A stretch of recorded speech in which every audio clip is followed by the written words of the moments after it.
parents over the last few years that have moved out specifically for this issue.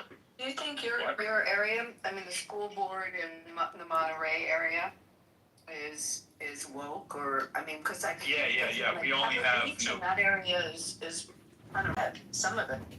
We only have no King's protests here, and everyone's got gay flags for the month of June. So yes, it's very liberal.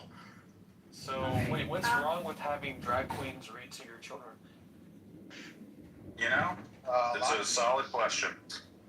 What's interesting is, Dylan, is you're starting off on a lie. You're starting off saying that you're a transgender couple, so they're going to want to seem accommodating and say, yes, we're all inclusive. We don't do any judgment. So I've called as a regular person, and they give you one answer, and it is slightly vague. And then if you call back, or you contact through email, and you just slightly answer your, because you can literally have ChatGPT rewrite your questions as a certain perspective. So we've gone above and beyond to go, well, what are they going to say to this person? What do they say to this? So I'll call, I'll get one answer, I'll email, I get another. I mean, we've been doing our research for years now, as it's been a California issue. And I'm not trying to make this the top of the conversation because I know it's fucking weird, but I'm just saying that's why Mississippi probably jumped up to 16th. And I'm willing to bet if we looked at what ones dropped and what ones went up, it's all the liberal, very weird focused ones that aren't on education in the traditional sense. They're on woke education. That's It sounds like you're having Let's be honest here about how rankings work. The way rankings are set up, there's very little variability at the top. You can move up when you're at the bottom, but at the top, it's pretty stable. So California is that always ranked in the top 5, along with Massachusetts and New Jersey. Yeah, Massachusetts always is at the top. I mean, always. I see that, but I also think that Dylan makes a good point. I mean, when you have a school board that gets all woke, then they change the fundamentals on how it's being taught. It's going to affect I mean, you got to look at what the Iowa test scores or whatever. What's the standardized testing that they do? We're talking about ACTs. No, Dylan, I was going to say, it sounds like you're having a Ollie G show experience with a bunch of school bureaucrats that went to rando Cal States. I do have fun with it. I do have fun with it. If you're going to have to call schools all over fucking California to find a good one and you know what you're dealing with, yeah, after a certain amount of time you have fun with it, you know. And this is for elementary, you said, right? This is just for, I mean, just a regular fucking American going, shouldn't kindergarten and like, you know, public school, I mean, even if you go private, that's also a whole other issue because they also have to, it's just, the whole thing, it's a weird thing, raising a kid in America right now. School isn't what I was raised, like when I went to school, like I was an honor roll, I was class president, I went and graduated with honors, I was in clubs, I was focused on learning, I read multiple books, I still read, you know, like it's just, the school today is not the school from the 80s, and it certainly isn't the school from the, you know, before that, and America isn't, and I mean, if you look at America's education list, we're not the number one education, you know, in the world. No, the K-12 system in the U.S. is catastrophic. I'll give a personal example. So I work at a public state school in Massachusetts. I run a conditional admit program, so this is for students who need additional support before they start in the fall. Many of them are English language learners or like, you know, non-native English speakers.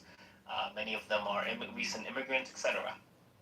There were 10 students out of like 400 that we had to like kick out of the program because they literally did not have enough of a basic understanding of English to do the conditional program.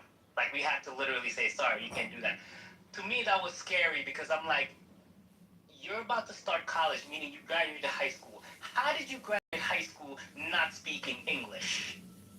Like, I'm terrified. That's a scary... It's called, every school has it's a curve. Like, I remember when everybody was failing chemistry, they had to do a curve. So if you got a 46 on the test, technically that was a C minus, even though that's definitely failing. And if you got a 58, that was an A plus, because you had to curb it, because nobody was understanding until Adderall came out, and then we understood things better. But Okay, come on now. I was diagnosed with ADHD. I take Adderall. Don't do that. Come on. We spent more on education and get worse results. illusion of education, not actually implementation. Yeah, right. But you know why? It's the strategies. That's why. It's because it's because of the pensions, the retirement funds, and all the administrative costs. Yes.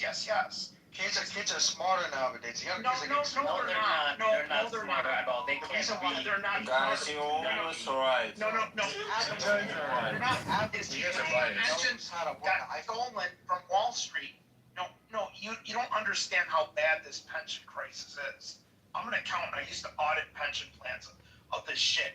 What they've done systematically is these Wall Street firms have stolen from these school pension funds, and they're so underfunded. Because what happened was they had to get board members on these pensions, and they would get an art teacher, a gym teacher, a first grade teacher. Now they're good people, nothing wrong against them. But what do they know about money? Nothing. And what these companies would do is they'd say, "Oh, they're fiduciary fees. We're going to give you this retreat in Hawaii, and we're going to tell you everything's good." So we're spending more money on these retiree benefits than we are actually paying the educators. So some states have changed this around. Like in Michigan, the teachers have to pay in like 5% or something of their salary. And the formula here in Michigan is you take your last year of salary, you multiply it by 2%, and then you times it by the number of years worked. Well, they've shifted that formula around to like 1.5% to fool around with it. But here's where it gets interesting. They didn't implement this until 2010. So if you were a teacher that retired in 2013, you may be paid into it for 3 years. So it's a Ponzi scheme like Social Security. And that is what is hurting these schools, hurting our funding, because it's just going to all these retiree benefits. And a lot of, I think a lot of. Guys, let me. Meg, say something. Could you let Meg speak, please? A lot of education starts at home. I know that, you may run into some things at a school, but I mean, if you're reading to your kids at home and you're teaching them kind of like, okay, you're in sports or something, and this is, okay, this is the girls' team, so you join with a bunch of girls, you join your son, you join with a bunch of boys. The parents at home have the most say, so you can, whatever kind of some weirdness that you meet up in schools, they can kind of roll their eyes and be like, hey, oh my god, like whatever, but a lot of it is at home. So definitely, my parents, like, they would read to me, my brother and I, at night. We started reading Lord of the Rings when I was probably 8 years old, like at night in the winter time. And so I got my love of reading and then like more advanced reading. But a lot of it, I mean, the home is always more influential than the school, as long as the parents are involved. And it sounds like you are involved. So get your kids in sports, girls with girls, boys with boys. That does that with the gender. Read to them after school, make sure that they're reading at like a higher level. That takes care of the education. Make sure that they question everything. They'll be the ones questioning, well, how can a male become female? And then the teacher will just gonna go with that, just be like, right, this kid is not buying our curriculum. But I mean, I think if you educate your kids really well at school, at home, when they get to school, they can sort of be a little bit more of that, like, yeah, there's something to me. The other problem, you mentioned the home being one of the educational elements in a child's foundational development, right? I know people are going to go, you're biased now because you watch Joe Rogan, but Tim Dillon was on Joe Rogan, and they're talking about literally the family, America, where we're at, and they're talking about how family and the importance of that role in a child's life has been replaced now with ideologies, brand community, echo chambers that they, want to be a part, and the family has become less and less important to the fact that, like, back in the day, they made a statement that back in the day, like, on Thanksgiving, you wouldn't show up high on drugs because it would embarrass your family. Now people are, like, getting high right before they do the dinner. It's a different dynamic. We're like, we've lost the family respect, the family foundation. Maybe some people have it, but in America, we're so lost due to this woke mind virus bullshit that the family doesn't have as much value or importance or value in the kid's life at all. I can definitely take. John, request my. Their food is more important than their mom and dad. It's quite easy. I You don't can know if mute there's- me, I'm but not sure it's John, accept my request. I'm just gonna finish. I mean there may be some families that I can tell you 100% that is not mine growing up, and I'm actually just like literally out of college, like just several years. So family has always been the most important thing. Is religion important in your family? Just a question. Love is important in my family. But you're not like a religion. You guys don't go to church or anything. Let her finish. Love is very important. And Christmas would be kind of like the spirit of Christmas, which would be kind of like love, and it would be, we did have some of the sort of like, undertones of like a European Christmas. And then, we have like Easter baskets. So yes, there was a little bit, we got to choose. I personally did not choose religion because when I was little, I went to Sunday school. And so there's something that freaked me out that had me screaming and crying, and my mom had to pick me up, and I never went back. So they were teaching a 5-year-old about hell, and they had to pick me up, and I never went back. So religion, it's been something that's been respected, but it's been more like love is the highest, and you don't diss or insult or embarrass people you love. So coming to dinner, like for example, country clubs. Yes, we had Christmas dinners often before the holiday at country clubs. Coming to one of those, drunk or high, oh no. Exactly. Yep. You would be dragged out, given a shouting to, and probably told to walk home, even if it was several miles. Yep. That would not be tolerated. Absolutely not. And the family would be so embarrassed. There'd be apologies. You'd never be invited back again. It would be so shameful that you knew that. In the first place, I didn't do drugs or drinking underage. But in the second place, like you knew how to behave. Like we went to cotillion, like we knew how to behave at those dinners, and we didn't want to miss them. So it was like we see with our family. I think there's another issue though. It's interesting when you talk about, because I agree with you that it's from the family, and the nucleus family has changed so dramatically. The average family today, by percentage, not necessarily the same mother and father throughout the lifespan of the child. Things change where there's single families, but also what was really popular, and this is when I was a kid, but even before my time, my parents' generation. So I don't know. You said, Mom, you said you're in Massachusetts. I grew up in Pennsylvania, and we had a slew of teacher colleges like throughout the state. I think our state, although people think of all the universities or colleges in Massachusetts, I think Pennsylvania might have had more. And so many of our state schools were teachers' colleges, and it was a big deal to become a teacher. And the disparity of salary wasn't as extreme as it is now on what teachers get paid and other professions that you put in the 4 years. But also when someone graduated at teachers college, they graduated whether there was elementary education or they were history or mathematics teachers. Now they're graduating with gender studies or like some bizarre major and going in and teaching. And I also don't think that the teacher colleges are as popular. So I think that how we're producing teachers has changed considerably. I definitely wouldn't. There probably are some differences. Yeah, that part I don't know. But you did bring up a good point about the single parent. How both my parents have been together and married since before I was born. They're still together and married.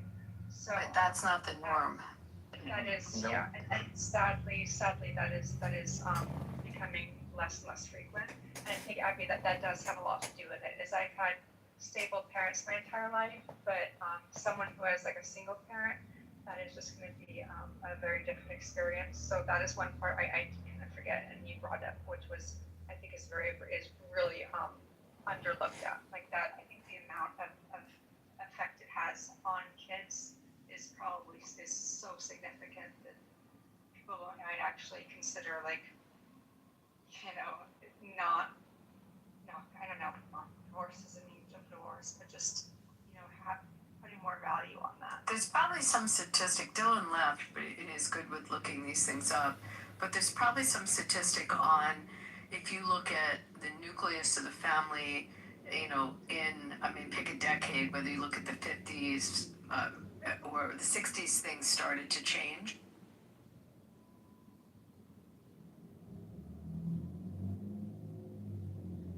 It also distracts you from other things going on in politics as well.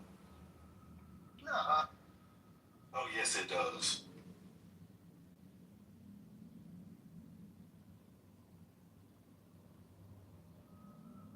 Michael's dad, some other dude, and I think it was like a fifth dude. Wow. And they will be at the house, and something will happen at a certain time, like 7 or 8, and they will go, all right, we're going to get going, stuff like that. And it's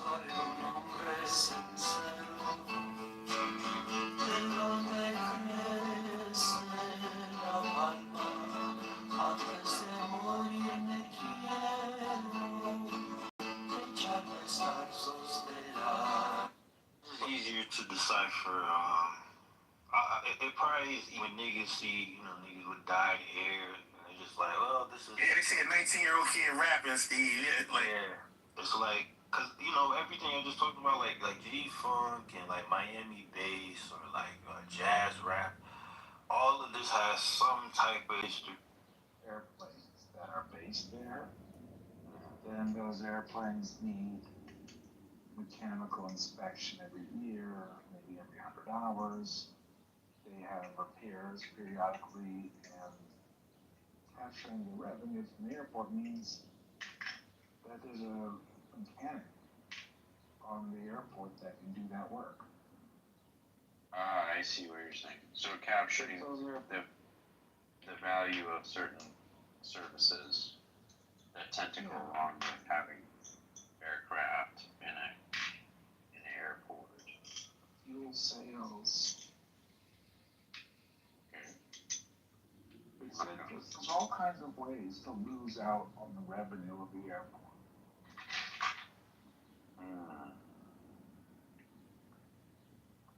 Like if the fuel price is too high, people will literally wake up in the morning, fly to a different airport and get fuel. That's one way you could lose out on fuel sales.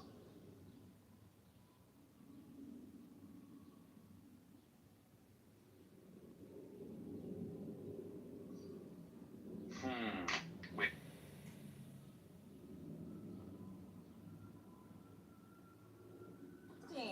That, right? Like, Yeah. the simple part of patriarchy was patriarchality, right? Where if you're a woman, you have to move on to the land that a man owns, your husband or your father or whatever. And women being able to, I just know this from the American context, sorry, I don't know why. But women being able to inherit land and control land is a disruption event.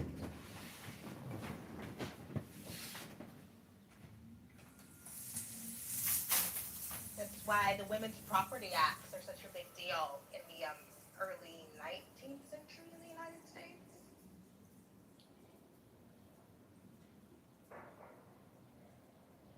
I mean, I literally read what it said. You sure did. You sure did. You did. You read it twice, and I'm reading, and there are footnotes here at the bottom. What are you reading? What's verse? Numbers 27. Oh, what a blessing. The daughters inheriting the land. Oh, not the women playing a role in the Old Testament. Oh no, according to So. according to D. I have no idea what I'm talking about. What you say? This app is remarkable, because I don't know what feminism like the is. Notebook. I use that.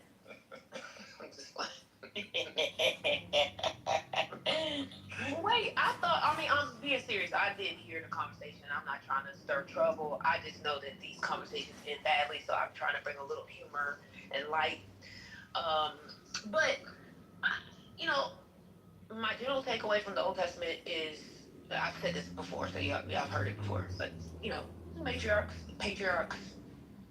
Wait, there are matriarchs in the Old Testament?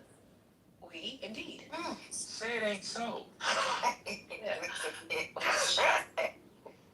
I'm just saying, I mean, like, I think there's a lot of things you can hate about scripture, but, like, it's clear, like, even the creation story is favorable to women. Unless y'all want to read the other version, but the first one is very clear. He made them male and female. There is no delineation of hierarchy or anything. He made them male and female. That's, you know, it's so, anyway, yeah. I don't know.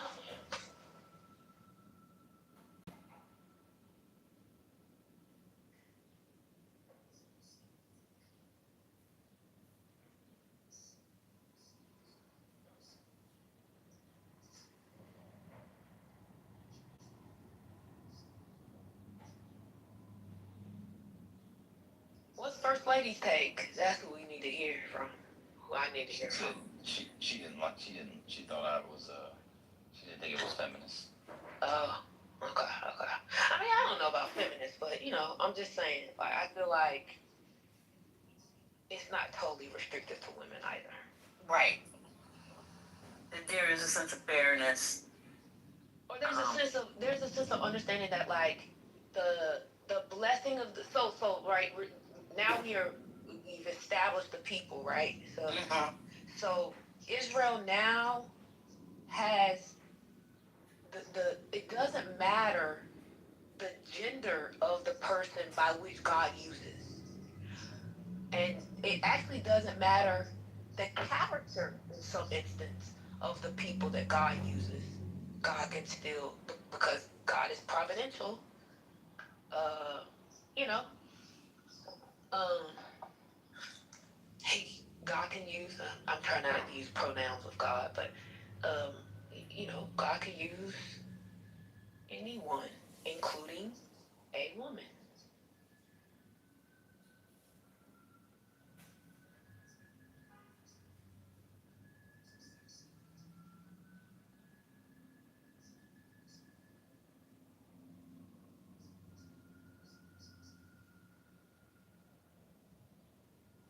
Maybe we could say it's proto-feminine? Proto-feminist? Okay, I'm done. Proto-feminist, what the what? Proto. I'm just laughing at what she said. Whatever. Proto-feminist. Thank you.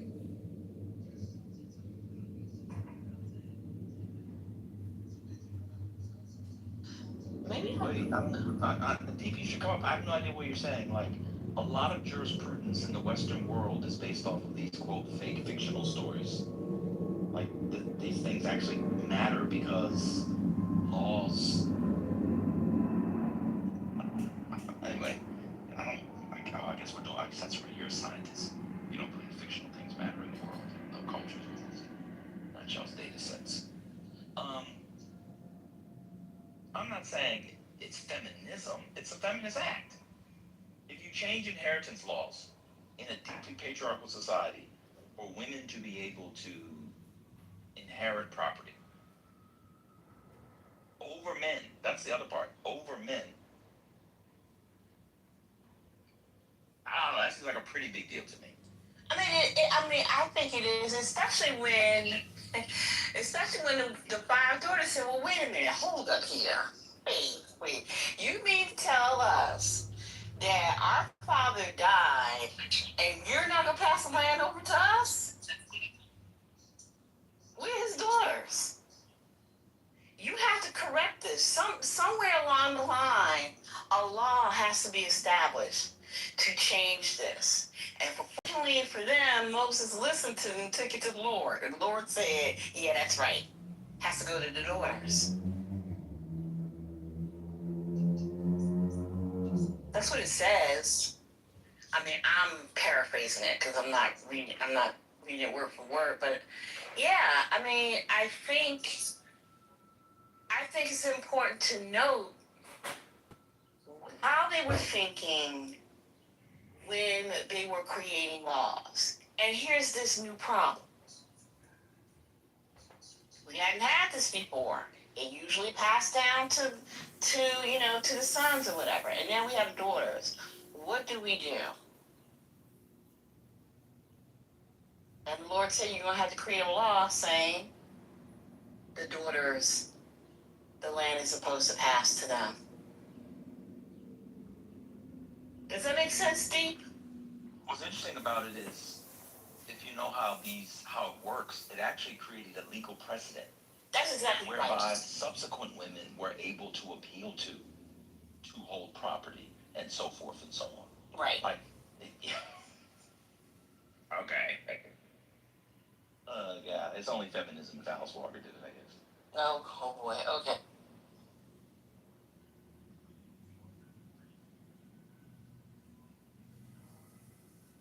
I remember when I was reading, I was like, wow. Because Moses didn't know what to do. They asked Moses to appeal. Moses was like, I don't know, I guess I'll take it to God. I don't know, that's crazy. Yes. And God was like, yeah, they're right. Change the law, and this is going to be the succession. Right.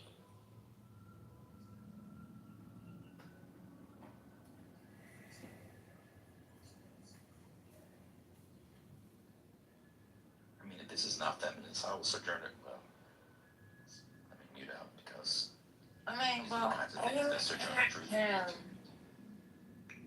Who used to do that? Dr.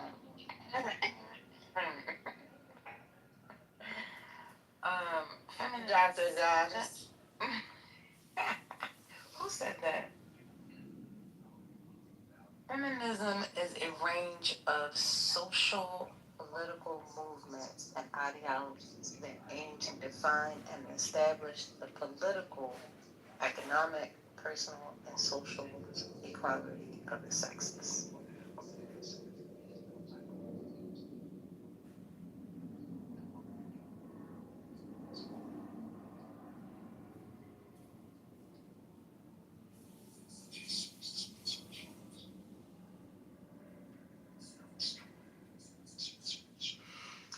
So, I mean, by that particular definition,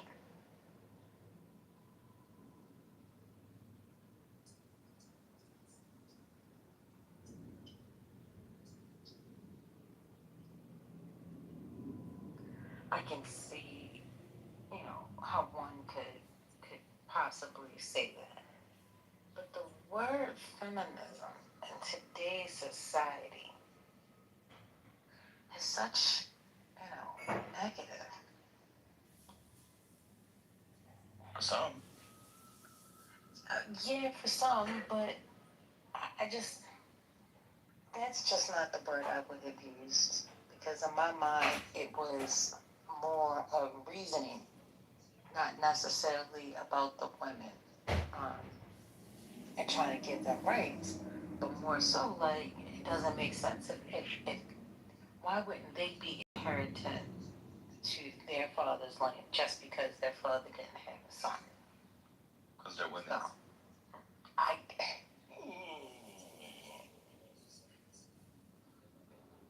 Yeah, okay. Like I said 20 minutes ago, you got it. I mean, well, wait a minute. So, wait a minute. That was great. So women weren't even counted in the first census, correct? Yeah. No, they weren't counted. They just weren't. They weren't named. Yeah. Yeah. They weren't named. So they weren't in the number. Okay, they were part of the number. Okay. I think it was like this. I mean, before. You said they were part of the number, and I said come through numbers. Yeah, come through numbers. I mean, but it seems to me, and I do go this. Prior to that, the land was not passed down to women. Mm-hmm. They weren't, and so now they are setting, or they're setting a precedence, right? See now, and it's because it's because the five daughters speak up about it. So that gives me an indication that they had a voice in it. The moment that they said reason of it, or maybe like it's not fair, God. That no, we're not going to have anything of what is ours because you didn't make a law that said we needed to be included. I mean, you think about it. These people are growing by leaps and bounds. Right. There are 600,000 people by this time. Right. 600,000 plus. Whereas then before, we had a small group of people. We had small, we weren't actually, putting together a nation of a people. So now we got to start making some changes to some of the original rules in order to keep, moving forward. Right. So, I get it. I mean, but like I said, by definition, in my mind, when it first was said, I'm like, no. But looking at the definition, making changes to make the women inclusive is a part of it. I just don't like the word. That's all.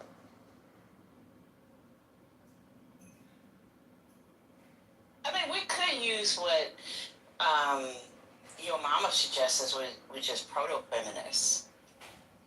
Proto-feminism, we could use that.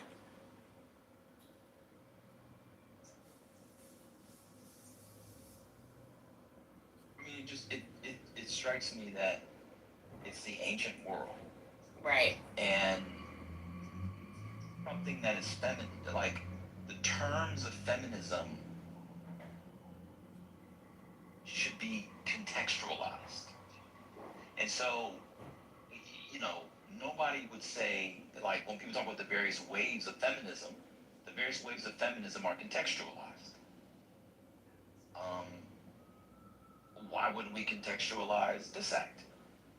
Right? So no, it's not going to be like, okay, we're going to have 12, Jacob has 12 sons, he can also have 12 daughters. Like, that's not within the realm, within this problem space, to use David Scott's term. It's not within the problem space. So if you take a definition that develops in the modern world and then try to put it back on it, that's like anachronistic presentism, bad history, bad philosophy. I mean, based off that, Sojourner Truth would not be a feminist. That's right. Because she's just basically saying, oh, this is basic stuff. By the way, Sojourner Truth cites the Bible to justify and claim her feminism in her most famous speeches, but that's a different discussion. It's not here nor there. But I'm saying, given the fact that the laws are being written by Moses, the groundwork of a people, the fact that women could inherit something was surprising to me. And it was surprising because of their systematic exclusion from everything. And the thing that these particular women inherited in the story was the promised land. Huh? But feminism just means kicking the man out of the house for the Democrats and welfare, so that's fine. I forgot something. Feminism means giving Mexicans citizenship too. Yes, I found that out, yesterday? Amazing. I don't want to agree with Van Bottom. I don't want to agree with him. But I want to say that, like, I can sort of see the logic here because, as he noted, this particular book is creating a foundation for how Israel will live, moving forward. And so if this is already concretized in this way. In this particular in this particular book, it makes way for this to happen again. It's not sort of like a one-off anomaly, but like he uses it as a way to sort of ink in, I don't want to say perpetuity, but to ink the future of the way in which women are treated around property. Like I think I can see the logic there. Mm-hmm.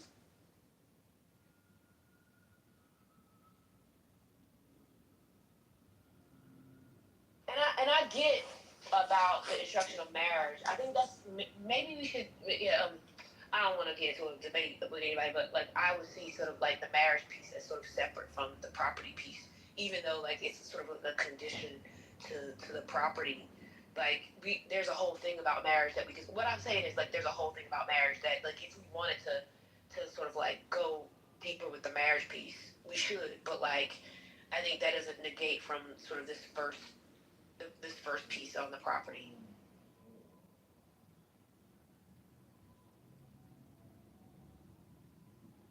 Let me read the part which Steve has in Numbers 36.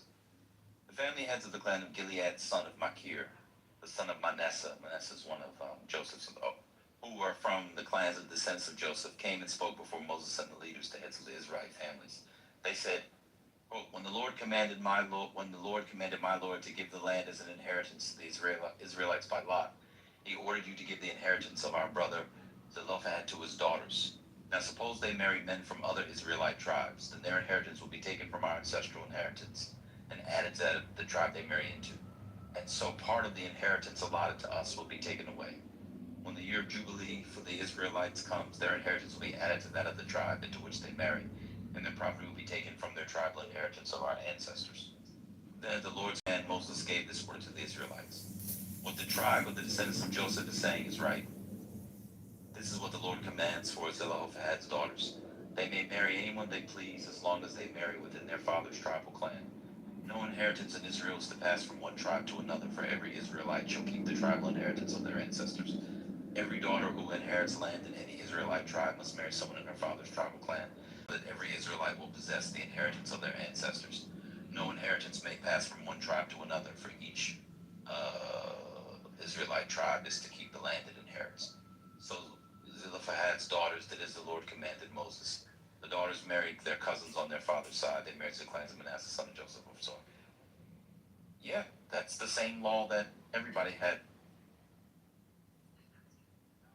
Same law everybody had. It also says they may marry anyone they please in the tribe. So they also got to choose who they married. If you know what's happening in the book, you know the reason why no one's allowed to go cross tribe in land. So even the boys, so if you're in the, if you're a Reubenite, you're not allowed to marry somebody in Gad. Nobody's allowed to do that.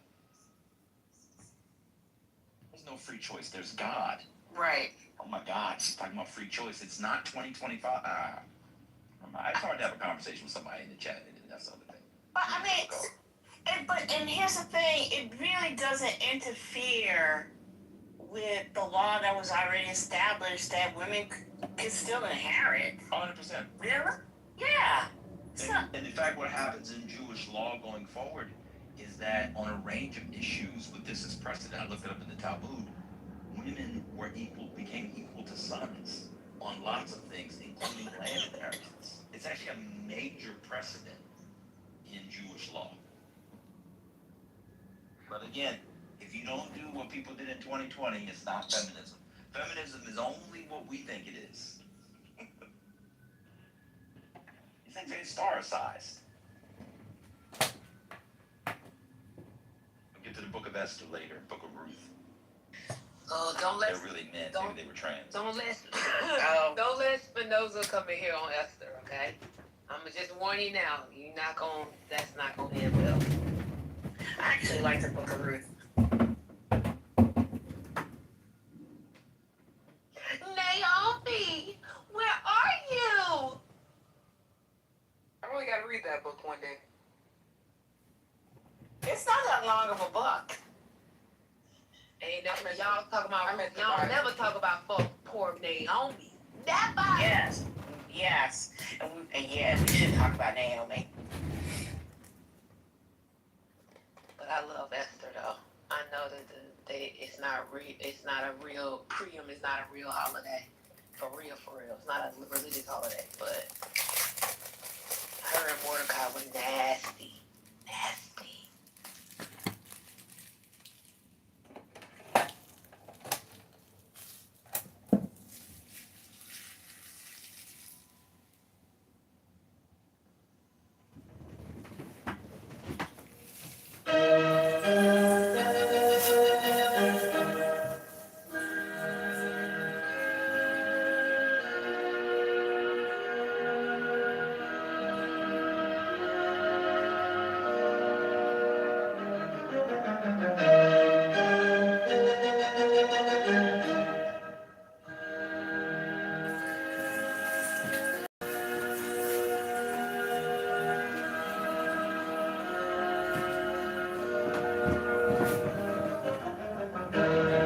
Why don't we drink? We just made conquer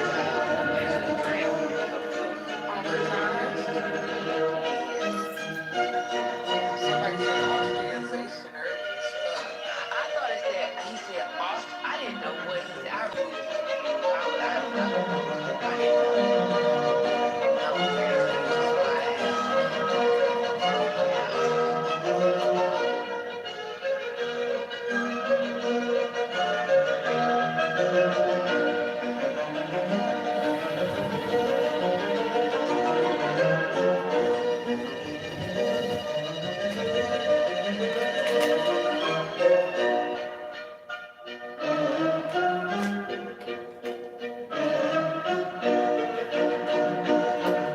So y'all had rain tonight? It doesn't look like y'all had rain.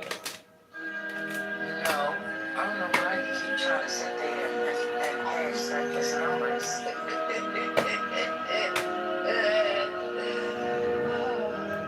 I'm still mad y'all out of Genesis. We need to go back to Genesis. We'll go back. I'm still in my own personal stuff. I gotta get through. I gotta get through. Close your eyes and get comfortable.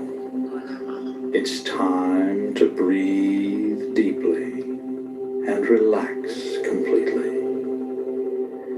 Breathe deeply and relax completely, allowing a quietness of spirit to come in. Feel the blood flowing through your arms and legs, through your body and mind. Relaxing, relaxing, relaxing. Take a deep breath. Hold it as long as you comfortably can. And then let it out slowly through slightly parted lips. And when the breath is all the way out, contract your stomach muscles and push it even further out and further out. And then repeat this process of breathing deeply and relaxing completely. And if any outside thoughts should come into your mind, simply brush them aside and return your concentration to the sound of my voice. And breathing deeply and relaxing completely.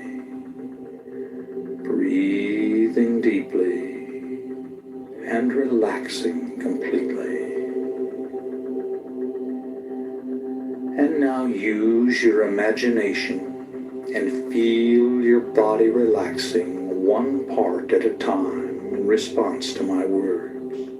Play the role, play the part, and mentally relay the relaxing suggestions into that part of your body and feel them take effect.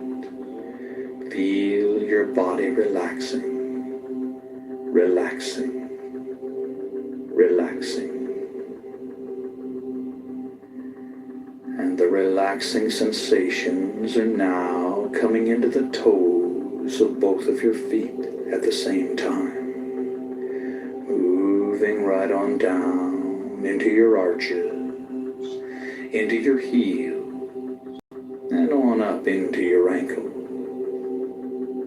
Completely relaxed, completely relaxed. And these soothing sensations are now moving on up your legs to your knees, relaxing all the muscles as it goes.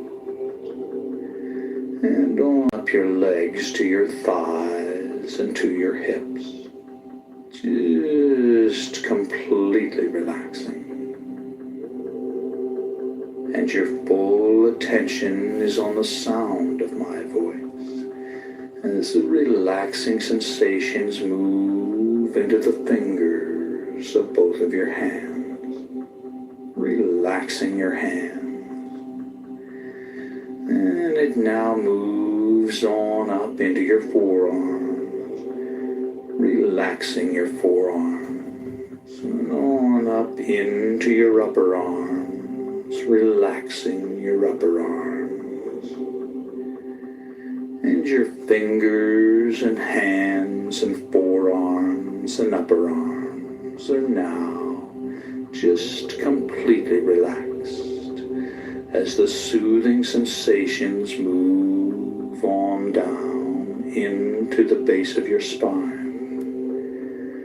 and then begin to move slowly up your spine, up your spine, up your spine, and into the back of your neck and shoulder muscles.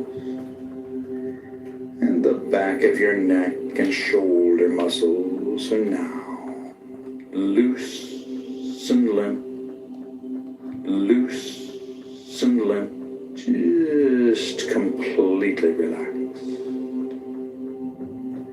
And the relaxing sensations now move on up the back of your neck and into your scalp, relaxing your scalp.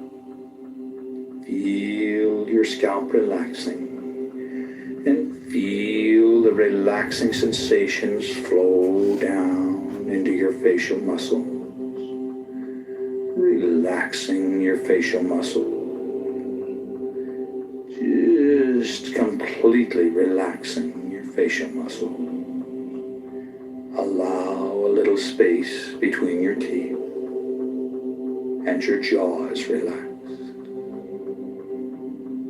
And your entire body is now relaxed all over in every way. All tension is gone from your body and mind. All tension is gone from your body and mind. And it's time to imagine a bright white light coming down from above and entering your crown chakra of spirituality on the top of your head. Now this is the universal light of life energy. See it, feel it, create it with the unlimited power of your mind, and feel the light within you, flowing through your body and mind, filling you to overflowing with this bright white protectory light.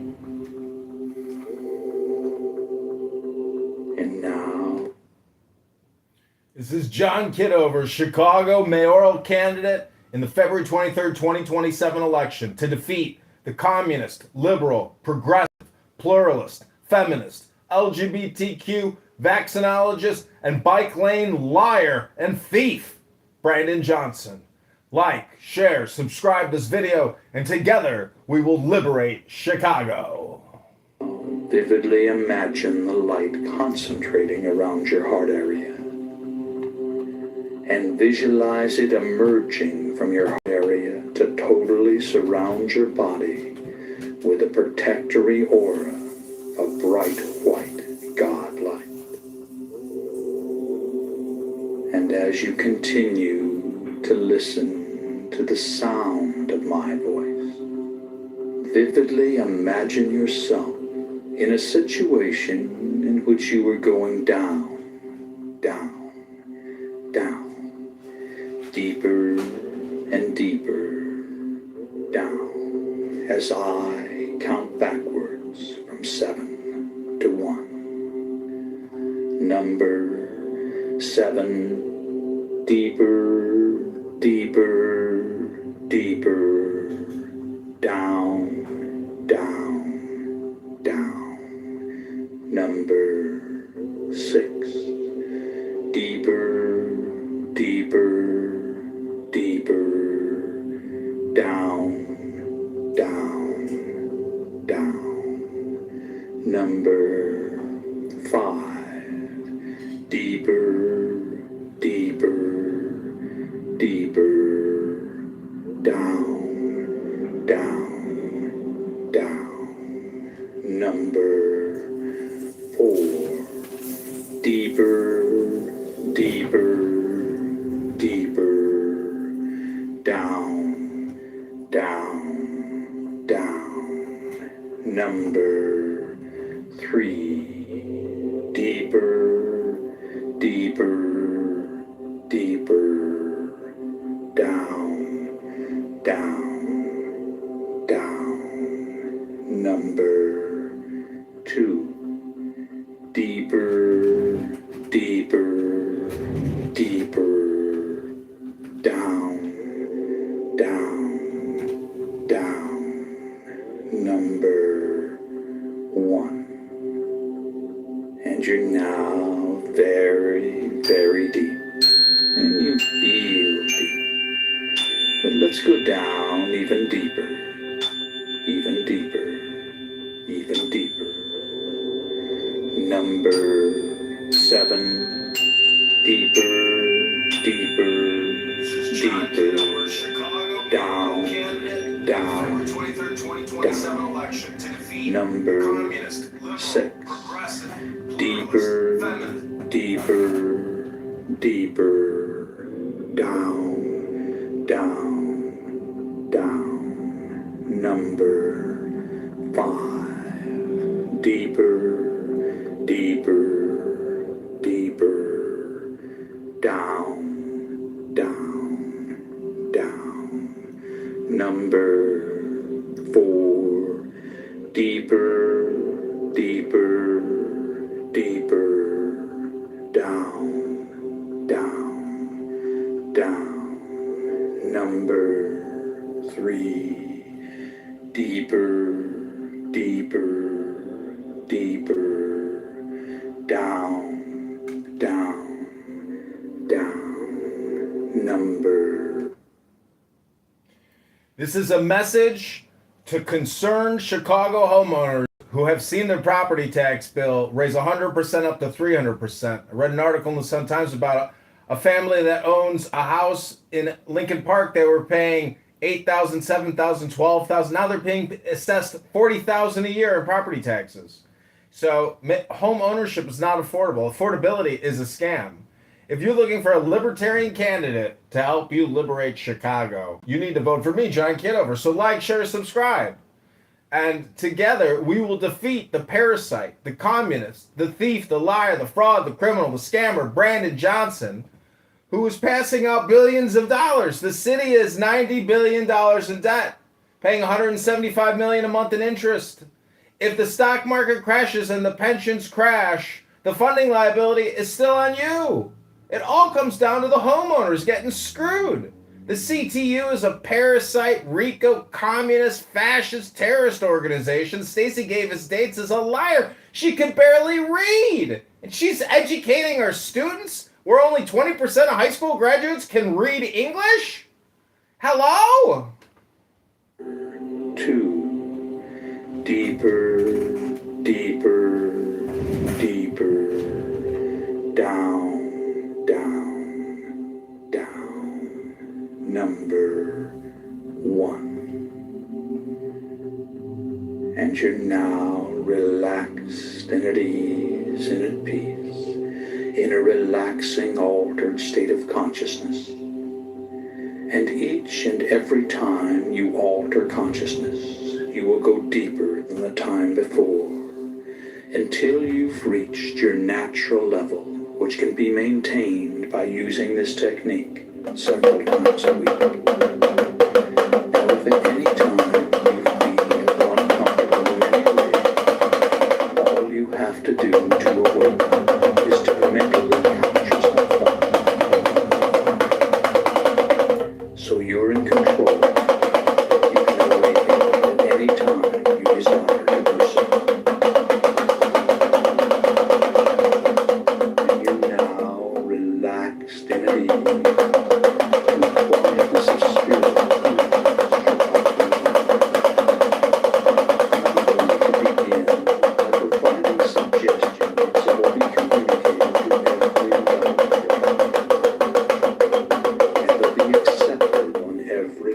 Again, John Kitover. Just Google John Kitover or follow me on Instagram at John Kitover. Hello? Every level of your body.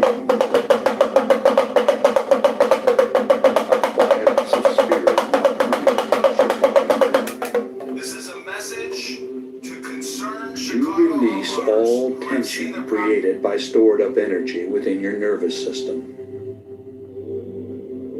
All nervous energy is released to flow freely through your body and mind to be used in constructive ways. You feel calm, relaxed, and at peace with yourself, the world, and everyone in it. You have the courage and confidence to do what you need to do to resolve your problems. You can resolve your concerns and conflicts with minimal effort.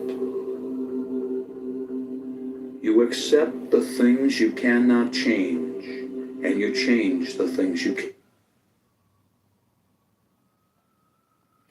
This is a message from John Kitover, Chicago mayoral candidate for 2027, directly to the homeowners of Chicago. This is an emergency taxation alert notification. Brendan Johnson, our mayor, is stealing billions of dollars in the name of equity, DEI, and restorative justice, passing out multi-billion-dollar checks like candy to every scammer on the street because he himself is a fraudster, a liar, a liberal, progressive, pluralist, communist, fascist scammer! Go to ChicagoMayorVote.com right now and contribute to the campaign to elect John Kitover, so I can continue to create alert videos like this for you, the homeowner, who's being suckered. You're the patsy. Billions of dollars are going towards your future taxation bill. The pensions are completely underfunded. The city is $80 billion in debt, paying $175 million a month in interest, plus the pension amounts. I have a plan to save the city. We're going to revoke the financial advisors managing the pensions in Chicago. That'll save us $50 million immediately. Day number one, we will also cut property taxes 25%. Day number two, we will rip out every bike lane that is obstructing traffic in this city. Business is the priority. Small business, big business. We want trucks going through our city. We don't want bike lanes stopping trucks from moving through the city of Chicago. And number three, we are going to sue the Abu Dhabi Investment Authority for fraud, and we are taking back our streets. Free parking forever, and we're suing Rahm Emanuel. Like this video, share, and subscribe. You can. You accept who you are. You always do your best, which is all anyone can ask. Every day, in every way, you become more peaceful and harmonious. Negativity flows through you without affecting you. As a result of this programming, you develop a new, mellow, and confident self-image. Quietness of spirit are your key trigger words for post-hypnotic conditioned response. And these suggestions have been communicated to every level of your body and mind, and they've been accepted on every level of your body and mind. And it's now time to visualize yourself having successfully overcome any and all anxiety. Imagine how good it feels to experience an ongoing quietness of This is a spirit. message from John Kitover. Imagine your reactions and the reactions of those close to you. Vividly fantasize all the changes and benefits derived from living life in this calm state of mind. Create every detail of these visualizations, and in so doing, you communicate your desires to the levels of mind that will assist you in manifesting the positive outcomes. Imagine what you desire as if it were already so. Do this now while I am quiet for a while.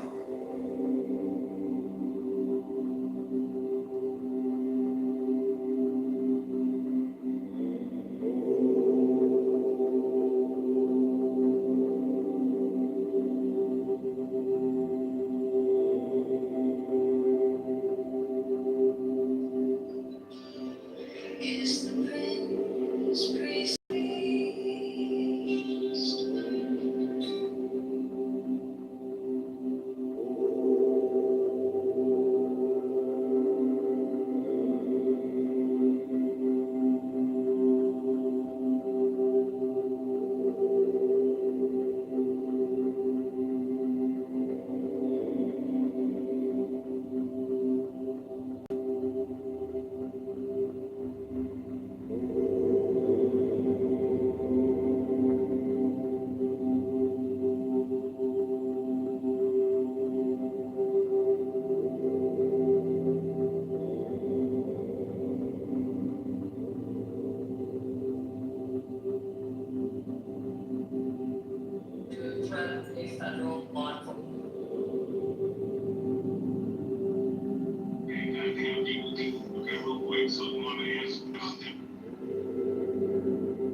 And you've just seen your own reality. And you're open to positive suggestions which you'll accept and act upon. A quietness of spirit now permeates your body and mind. You release all tension created by stored up energy within your nervous system. All nervous energy is released to flow freely through your body and mind to be used in constructive ways. You feel calm, relaxed, and at peace with yourself, the world, and everyone in it. You have the courage and confidence to do what you need to do to resolve your problems. You can resolve your concerns and conflicts with minimal effort. You accept the things you cannot change, and you change the things you can. You accept who you are. You always do your best, which is all anyone can ask. With the interviews of Every day, in every way, you become more peaceful. stuff like proto-socialism, like redistribution of land and wealth, free love, like everyone can go and have sex with whomever, vegetarianism. They weren't pacifists, but they were like, we should minimize any use of force and harshness, etc., etc. So pretty good movement. But then the very emperor who accepted it and started implementing it after, I can't remember how much time, like a decade or two, then turned against the movement, and Mazdak was killed. So. Well, Jason didn't like what you did. Whoa, Gene. Hey, How are you, buddy? I'm doing well. Wow, good to see you. Good to see you.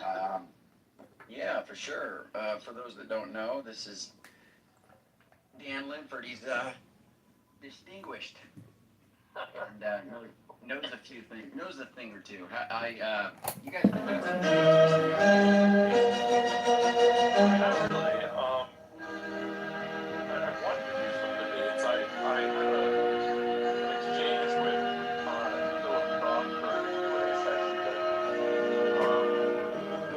as I said, it's like great sessions that have been going on. That wasn't like a really part of the discussion. Oh, okay. Yeah, that makes sense. Dan, have you ever met a younger? I had met what do you think about the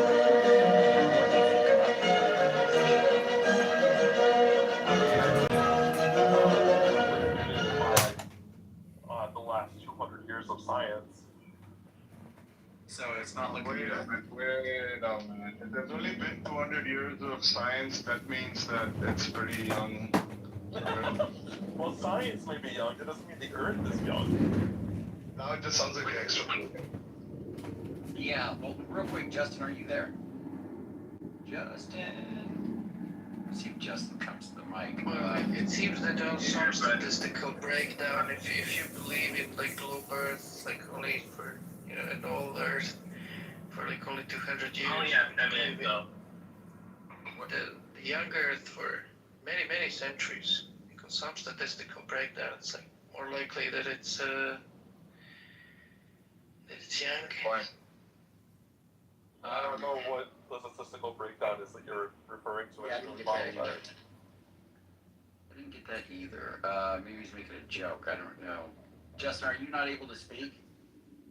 I only have 10 minutes before I get to my destination. You shouldn't trust statistics. Gene, in 10 minutes, could you share with Justin why he shouldn't be a young earther? Well, I mean, the preponderance of the scientific evidence is massively against it, right? I mean, like, just about every scientific discipline, as we currently understand it, would have to be modified top to bottom if Earth's creationism were true. So it would be, I mean, I'll put it like this: it's very difficult to know where even to start with a case for an old Earth, not because there's not evidence for it, but because the evidence is so vast that it's like, where do I even like pick up the first piece? But here's one datum that I find impressive, and that's that you have entire ecosystems that are buried one on top of another, right? So the standard account of where fossils come from on the young Earth account is that they were buried by the Great Flood. But if that were the case, then you wouldn't expect to find entire ecosystems buried on top of other ecosystems. Instead, you would find just one ecosystem buried all at once. And moreover, the fact that you do find entire ecosystems buried on top of each other, well, those ecosystems take tremendous amounts of time to establish. The fact that you find a multiplicity of them all buried on top of one another tells you that you're talking about vast stretches of time. Well, that's too easy. That's too easy? Yeah, it's just too easy to explain. One thing, when it comes to ecosystems, if there is a flood, of course, you're not gonna find too many fish, on the higher levels. Now, you're not gonna find dinosaurs on the lowest levels because they don't live under the water. They don't live under the sea and so on. So you're gonna find fish and animals that cannot, run up the highest levels on those levels. So you're gonna find the animals that already on the higher level, and you're gonna find animals that could swim their way up to the highest level in the flood or away from a mudslide or mud avalanche or just mud wave. You're gonna find them on different levels because they all have different abilities. And then also, we have many situations where you have polystrate trees, where the trees are on various levels that are supposed to represent millions of years. That's not true. Now, trees is Not very millions of well years. known not to be true. Yeah, not millions of years, Justin. There are polystrate trees, but not as long as you think they are. So the deal with the trees, you have to date the rocks. So the deal with the trees is that you have different deposition rates in different areas, and what happens in some areas is that you have very rapid deposition, and those are the places where you find the trees that you're mentioning. You don't find them in the areas that I'm mentioning. As far as you don't. There is no place on Earth where you find such a thing. As far as look up the term. Look out. I'm sorry. I'm talking really fast. I'm about to get to my destination. But look at how long it takes for lithification to happen. How long do you think it takes for, let's say, mud to turn into rocks? Why is this relevant? Because then you would understand how quick it would happen, like how much water is required to bury a tree, fossilize it, and then it appears to be millions of years old. Okay, but what we were talking about is a situation, like your proposal was that you could have mud coming in very rapidly and burying a tree. My proposal is exactly the same for the trees that you mentioned. So in that case, we agree, and I don't understand, Well, because your catastrophism looks just like gradualism. For you think it took millions of years. I reject both your catastrophism and gradualism. Wait, so then how do you know that? How do you know? Okay, how do you reject gradualism? Because the gradualism is not gradualism or catastrophism. It's creationist propaganda that says that that's the textbook position of gradualism. The textbook position of one of the theologists is rationalism, which by the end of the 19th century had married together both gradualism and catastrophism. We acknowledge that on the one hand there are large events in the past that are catastrophic, and on the other hand we acknowledge that there are other processes that take a substantial amount of time. So this depends on. Don't you think that's convenient? That's the standard position. Whereas the creationist propaganda is that the standard position is gradualism. Which is untrue. I'm not a gradualist, nor is any geologist. Okay, so how would you know when something had taken over millions of years versus just maybe a couple of days? How would you know the difference? Because we have to know, for example, the composition of the materials that we're talking about. We have to know the processes whereby those materials formed. Okay, what material requires gradualism and what materials require, let's say, catastrophism? Don't they both use the same sand, same dirt? No, they don't. Oh, really? So if there's a flood, you don't think they're using the same sand that is, if you were to date the sand, how old do you think the sand would be? That's a different question. No, because you're using the same... Look, if you're talking about dating sand, we have to talk about where does sand come from. Sand comes from breaking down rock. Now, if you date that sand, you're going to get the date of the rock that it comes from. You're not going to get the date at which that sand was deposited in the location where you currently find it. Right. So then how do you think they date the rocks? It depends. Which rock are we talking about? Any rock that you see on any strata. Let's say there are no volcanoes, right? There's nothing, right? They got fossils and rocks. How do you think they date that? Again, it depends. It depends upon the particular situation we're talking about. So look, how do you think they date sandstone? One standard way of dating rock is to use radioisotope dating. All right. So aren't you dating the broken rocks that come from some kind of maybe volcanic eruption at some point? It would have that same date, wouldn't it? No, because so the way that radioisotope dating works is that you have to have a situation where the particular ratio of radioisotopes was frozen in by a particular process. That way, you can trace that process back and figure out when that material became trapped in the particular rock that you're looking at. No, that's not how it works. That is exactly how it works. Okay, so let's say you got No, so you got a broken rock, right, that dates millions of years old. You ground it up to powder, right, and then there's a flood. Now that grounded up rock, which is turned into sand or whatever, it buries a body. Are you going to assume that that body was buried by something that was millions of years old, and therefore the layer is millions of years old? No, Why not? because that's not how you would date that. Look, so what you have to, again, the way that radioisotope dating works is that you have to have a situation where a ratio of radioisotope material became frozen into the rock I'm sorry, when it was formed. I have to go. I have to abruptly go. I'm sorry for being rude, but probably in 2 hours.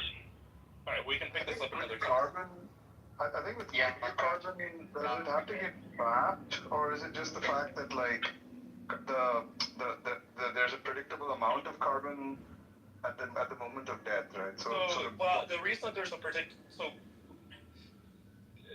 so first of all, you wouldn't date a fossil using carbon dating, but but the carbon dating is a useful example of how radioisotope dating works, right? Because so what's important with the carbon dating is that you have a situation in which you have a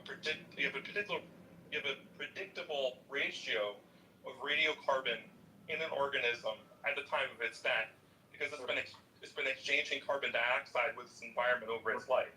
Yeah. But then what that means is that it has to if the corpse continues to exchange radiocarbon for a long time after the death, then you're not able to determine the I guess time there at has to be some form of trapping, I guess. Otherwise, That's right. Isn't there some like where it's like in the sea or something? I don't know. Yeah, there has to be some form of isolation, I guess, right? Yeah. Yeah, you have to get isolated from the environment. It has to be sufficiently isolated from the environment so that the new radioisotope is not introduced into the material. If it is, then you can't use any kind. You at least can't use the particular radioisotope that your sample was contaminated with. Which is why, for something that's carbon dated, I mean, what's nice about carbon dating is that an organism naturally exchanges carbon in this environment because we breathe carbon dioxide. A corpse doesn't breathe carbon dioxide, and so there's a natural reason why it stops exchanging radiocarbon with its environment upon its death.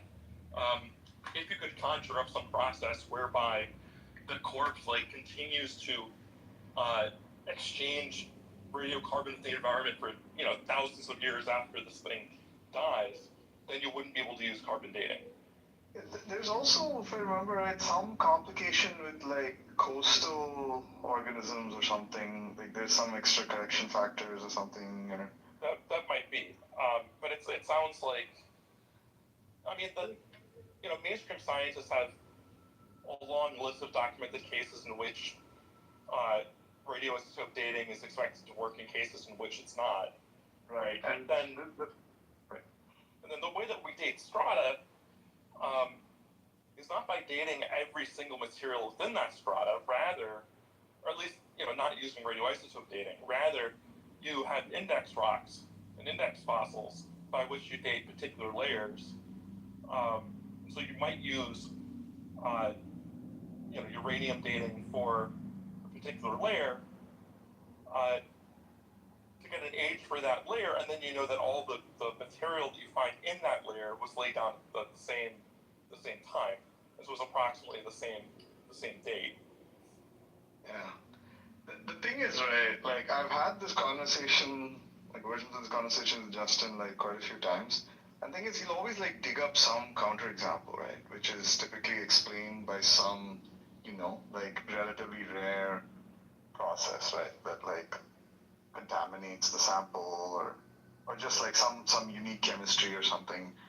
And then you'll say, okay, well, you'll dig through, I'll spend half an hour finding out the explanation and tell him, and he'll be like, this is exactly the explanation. This is exactly the response he'll give. Oh, that just sounds convenient, don't you think? Like every time I find a counterexample, at some level, I don't think he's actually unjustified, right? In an attitude like that, right? It's just something that you have to look at the wealth of data behind, it's sort of like one of those things. Like, yeah, in a sense, we are kind of adding a ad hoc hypothesis, right?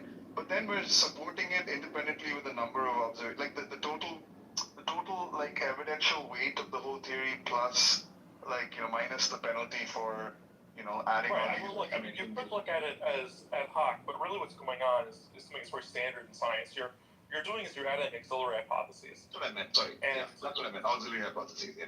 Right. And that's I mean,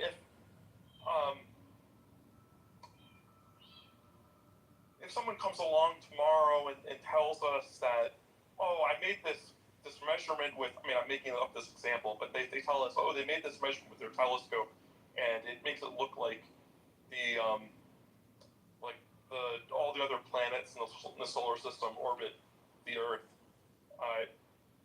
Well, what you'd respond with is just to say, oh, there must be something wrong with your telescope. Yeah, that's right. And on some level that looks like hawk, and that wouldn't be an acceptable response if this were the 15th century or something. But that's not the time period that we live in, right? Like, we live in a time period where an old Earth.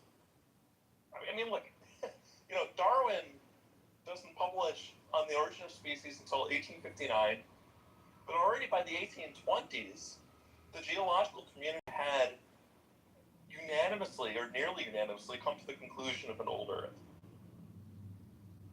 Haven't got the date anywhere close to correct, right? Wasn't that when Lord Kelvin was like a million years or something?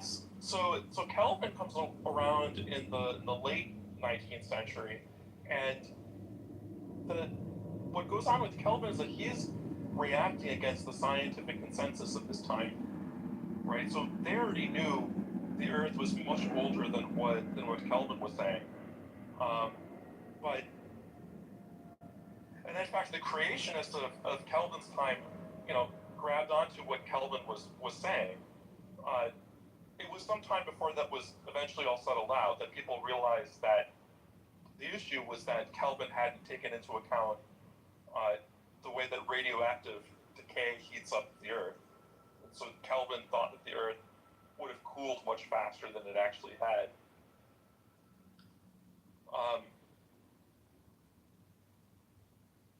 But I mean, it took people a really long time to eventually settle on a precise age for the Earth, as opposed to just thinking that the Earth is very, very old. Even into the 20th century, if you pick up some books on cosmology from the 1940s or 1950s, one of the things you'll find out by reading those old books is that at that time they had a problem because what geology was saying was the age of the Earth was older than what at that time astronomers thought that they could say about the age of the universe. And in fact, this is one of the things that motivates Hoyle to develop steady-state cosmology, is that Hoyle was looking for a way for to reconcile these two things: the old age of the very old age of the Earth with the younger age that astronomers at that time pulled out of the universe. But eventually, with better measurements and so on of the universe's expansion, people realized that they just had the age of the universe wrong. Right. When you have conversations with young earthers and stuff, we tell such a simplified story sometimes about what science is and stuff. It's it's very hard to then dive into the messiness of real science, right? So just an example of Justin. Last week, right? He brought up this example. So apparently, in the 70s, they discovered in some strata the Roraima rock formation in South America somewhere. They discovered like pollen, right, from a time period where it just shouldn't have existed, like a particular kind of like angiosperm or something which shouldn't have been there, right? Oh, counterexample. They're always telling us that if you'll never find a rabbit next to a dinosaur, and now you found it, blah blah blah. So, and there's a paper talking about like whatever, like blah blah blah. It's all very respectable from the 70s, and there's actually nothing in the primary literature that's a response to this, an explanation of this. Right? The best I found was like a bunch of discussions on websites and like a Reddit post from a guy. I mean, he sounded it was actually personally satisfying to me. Like his explanation was like, I mean, assuming his basic facts are correct, right? Like that, the thing is that that kind of metamorphic rock is the kind that like it would have gone through a period of like intense temperature and pressure, blah blah blah. You just wouldn't have expected. There's no way pollen would have survived, right? Like extended periods of time in that strata. Plus, like, there's good reason to think. I mean, there's good, like, sort of a priori, whatever you want to call it, like, reason to think that there was a lot of, like, petroleum exploration and fracking, and pollen is actually really commonly used as some sort of, for, like, some of these, like, early, like, whatever, like, injection things that they do. And so it's, and that's just is the best explanation, right? Like, we don't have to, like, suddenly, like, turn, like, the age of the earth on its head just based on this one scrap of evidence. Right. I mean, it's like satisfying sometimes pollen inside a metamorphic rock. It seems like the best explanation is just contamination. Yeah, but then the problem is I don't have like so his response is, oh, that's just a guy on Reddit, I'm like, oh yeah, but I mean but look, we can just reason about this as so if I'm working at a lab somewhere and someone comes up to me and says, hey, like this metamorphic rock has pollen in it. I mean, the obvious thing to say is that it's contaminated. Like, set aside the age of the Earth and just ask, is it plausible? Like, what is the most plausible source of the pollen in this metamorphic rock, even if the Earth is young? And then the answer is just that it is contamination, because, I mean, as you pointed out, pollen wouldn't survive the temperatures and pressures that go into forming metamorphic rock.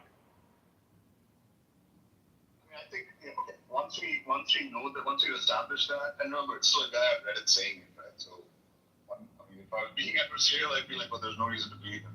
But like, okay, let's just say that we don't know that, right? Then it is like, if you're just like hypothesizing and saying, okay, we have this, now we've learned this data point, right, about this pollen present here, it's not been generally predicted, where it's unexpected. Like, unless you're like familiar with the and unless you take a charitable reading of like the sheer magnitude of evidence in favor of old Earth, right? Right. Like it's, I mean, it's going to be hard to argue against like just saying, oh my God, this is like tossing the whole thing into doubt, right? Like unless you've explained this and a few other scattered facts, right, like this, then we can't like be so confident. I don't know. Like, I like to use this counterexample of like how sometime in like, was it 2015 or so? Remember there was that Italian lab that claimed that they found neutrinos going faster than light, right? Well, it didn't happen at CERN, but yeah, I mean, so, this is, you have a very well confirmed scientific consensus, and then you find a single data point that may be contrary to that consensus. You want to check that data point very carefully. Yeah. And your immediate response should be like tremendous skepticism. Yeah. Like far more than if like the kind of like let's say that like your engine light is on your car, right? And you're like, wait, that can't be possible. I just bought the car, right? But I mean, the engine light is pretty strong evidence, right? But like the strength of the prior hypothesis that the Earth is old is much stronger than that, right? It doesn't sometimes the engine light comes on, right? Or at least it would be like if your engine light on, but you'd also, just had your car like thoroughly checked, and the car was tremendously trustworthy, and at that point, the most plausible explanation is that your check engine light itself has something wrong with it.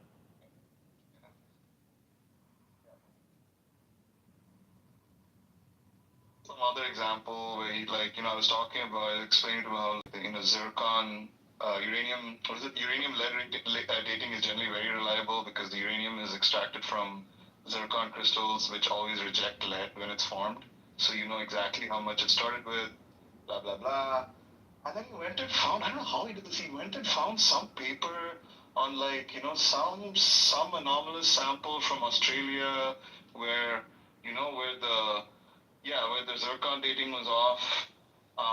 And there was even, like, how they usually do this thing called, like, isochron dating, right? Where they have, like, where they use 2 different isotopes or something. And, like, in this case, like, the isochron also was off or something, and, like... Well, I mean, I don't think it's surprising that he comes up with these examples because they're well known in the creationist community, right? Like, creationists go out of their way to find these kinds of cases and then catalog them and disseminate to their followers. And,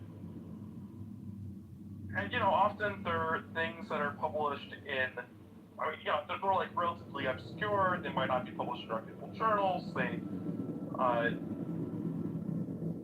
They're results that are not, like, very strongly confirmed. But then I think, as you would agree, that even if you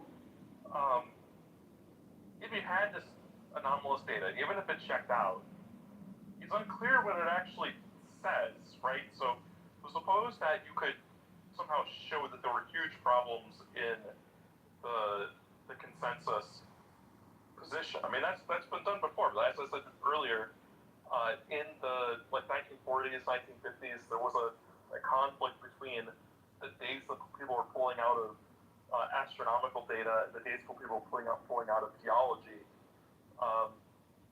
And that shouldn't lead anyone to conclude that young Earth creationism is true, right? Because it's not positive data for that hypothesis. Or that we have, like, the Hubble tension right now, right? Like, is the evidence, like... That's a great example, right? Where we have, this like mounting problem inside of our consensus position in cosmology. But that doesn't mean that just any other cosmology will do, right? Like the plasma cosmology people don't, like, win just because Lampus ADM has some kind of problem. Dan, have you ever talked to Jason Lyle? I've not talked to Jason Lyle. I know who he is. And among creationists, I have a little more respect for him than I have some other creationists. He's an interesting person because he's published some, like, legitimate papers in cosmology. And his defense of a young universe is sort of clever. But the one-way street of yeah, I tend to think of him, like, because of his credentials and, like, expertise and stuff like that. It's almost like he's more blameworthy for being a young universer, young earther. It's like, you should know better or something like that. But yeah, I mean, I get each, like, kind of novel strategy. Well, I don't even know if it's novel. I feel like other creationists have kind of done similar things, but he probably did more with with the rigorous math. There's an older view that came out of a book called Starlight in Time, and there's huge problems with the view that's put forward in Starlight in Time. So there's a paper by Don Page and a co-author, and then there's also some fairly obscure articles by J. Brian Pitts. Those articles thoroughly debunk what's happening in Starlight in Time. Jason Lyle does something different, something that hasn't been directly refuted. There are some arguments against what Lyle is doing, but it's not as easy to refute as what's going on in Starlight in Time. I'll say this too, that Jason Lyle is ultimately completely insane, but yeah, for sure. But very clever, insane person, right? So, I mean, that makes him makes them really interesting. That's the kind of that is sort of interesting to read because you get to see like how he pulls out a bunch of like clever things in defense of his craziness. Yeah, we had a guy on here named Ben Kissling who was a big fan of Jason Lyle, and he debated Ethan Hughes on here before he became like a Catholic fan. As he's doing a bunch of Fatima miracles now. I don't know if you know Ethan Hughes, but they debated this, and yeah, it came down to this idea of like the light signals from distant stars encode like the proper time. So it's like the stellar processes would have had to have been occurring at a higher rate or something like that to make sense of what it wants to say or something like that. I can't remember all the details. So the traditional problem is that in order for light to get here from distant stars, it would have to take vast amounts of time, much longer than what creationists say. However, what Lyle points out is that we can only measure the two-way speed of light. We can't measure the one-way speed of light. And so you could postulate that light arrived here from distant stars instantly, or very quickly. The trouble, however, is that those distant objects themselves take time to form. And so, given that those distant objects take time to form, and presumably did not form instantly, the only way to explain their existence is that you'd have to postulate that they somehow formed at an accelerated rate or something like that. And so one way to look at what Lyle is doing is he's like moving the lump in the rug from like one place to another. He gets rid of the problem with, the light travel time, but then he's got this other problem with how long it takes for astrophysical structures to form. Yeah, it's such a strange. It's like I remember when I first heard the one-way speed of light thing. Most of the examples would have it. You pick a direction. You could have it be instantaneous in one direction and like half C in the other direction. But he has it all pointing like at the Earth or something like that, which makes it. Yeah, it is weird. I mean, it's bizarre. It would be bizarre for it to work that way. I mean, it's massively prima facie. It's implausible that that's the way that the one-way speed of light would work. But it is true that we can't measure the one-way speed of light, and so at least from that perspective, the one-way speed of light from distant stars could be basically anything. Wait, Gene, can I ask you a question? So how does he reconcile that love of these like celestial bodies that emit this light taking time to form? Like, how does he reconcile that? Oh, I don't know that he does or can. I mean, but that's going to be that would be the objection that I would give to him, right? That would be the reason that I would have for rejecting Lyle's view. And what I think to be the biggest weakness in it is that sure you can move the bump in the rug from the one place to the other, but you still have a bump in the rug.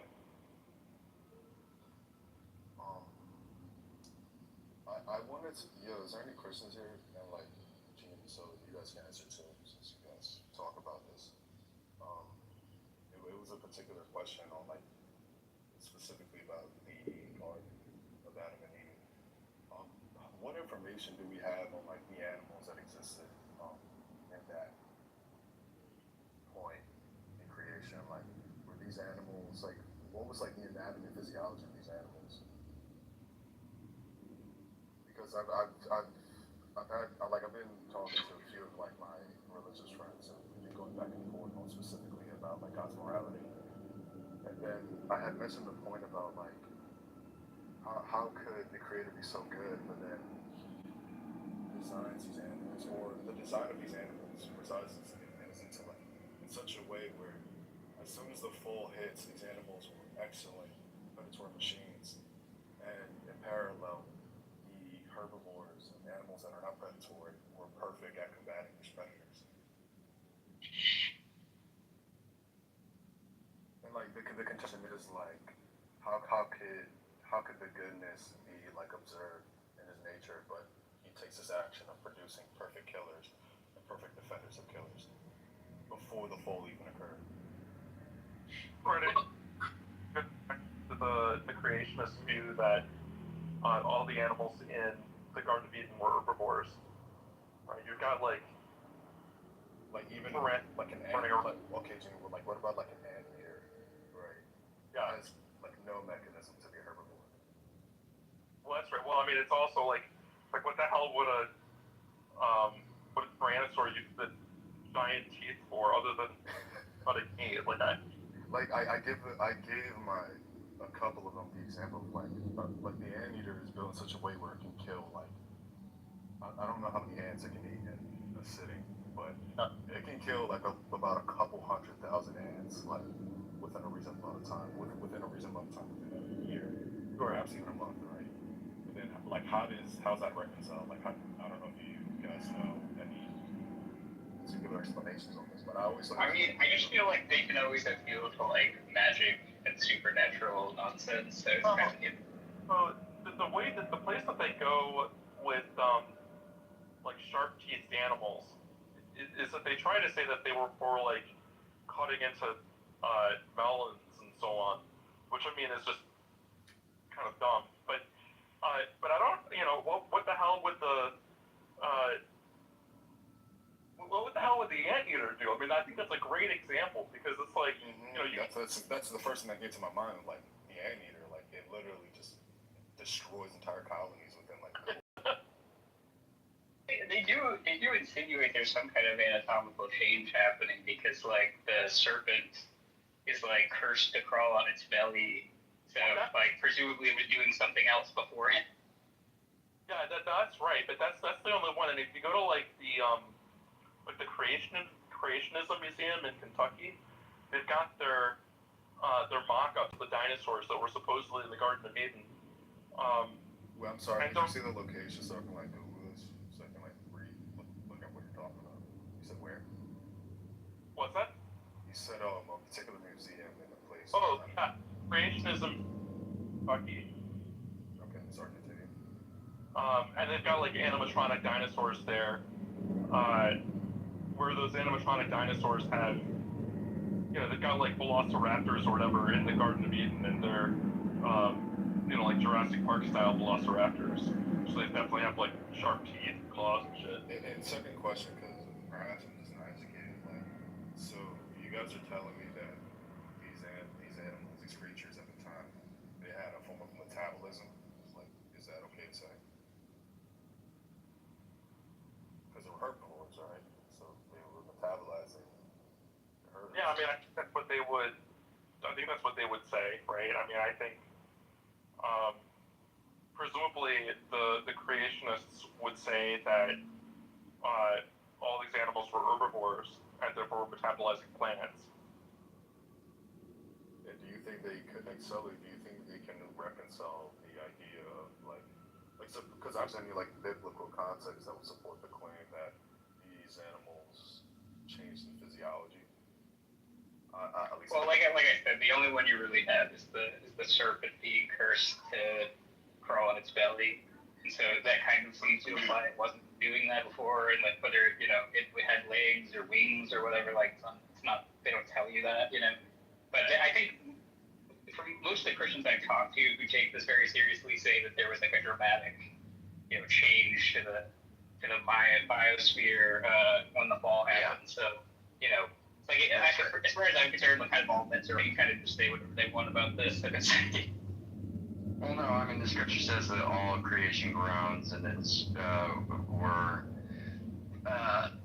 came about on roses and they weren't prior, and that this had an effect to the whole earth. So I don't think that that's why I think a lot of Christians are saying, hey, this is what we'd expect. I think Dan is right. They're herbivores in the garden, and so I think there was a dramatic change in the animal kingdom. Did they have canine teeth? Did they have canine teeth when they were herbivores? I mean, I don't know. So, like a saber-toothed tiger would have just been like a tiger. It would just be a saber tiger. Yeah. I mean, at the Creationism Museum, what they depict is that these animals have the same teeth and claws, but that they use them differently.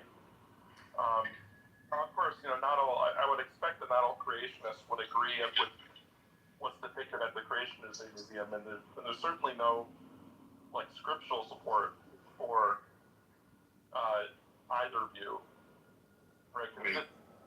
What do you mean for either? Like, why can I not hold my presupposition that there was no change in the animal's physiology compared to them saying that there was a change of? We're talking about like tens of millions of types of animals.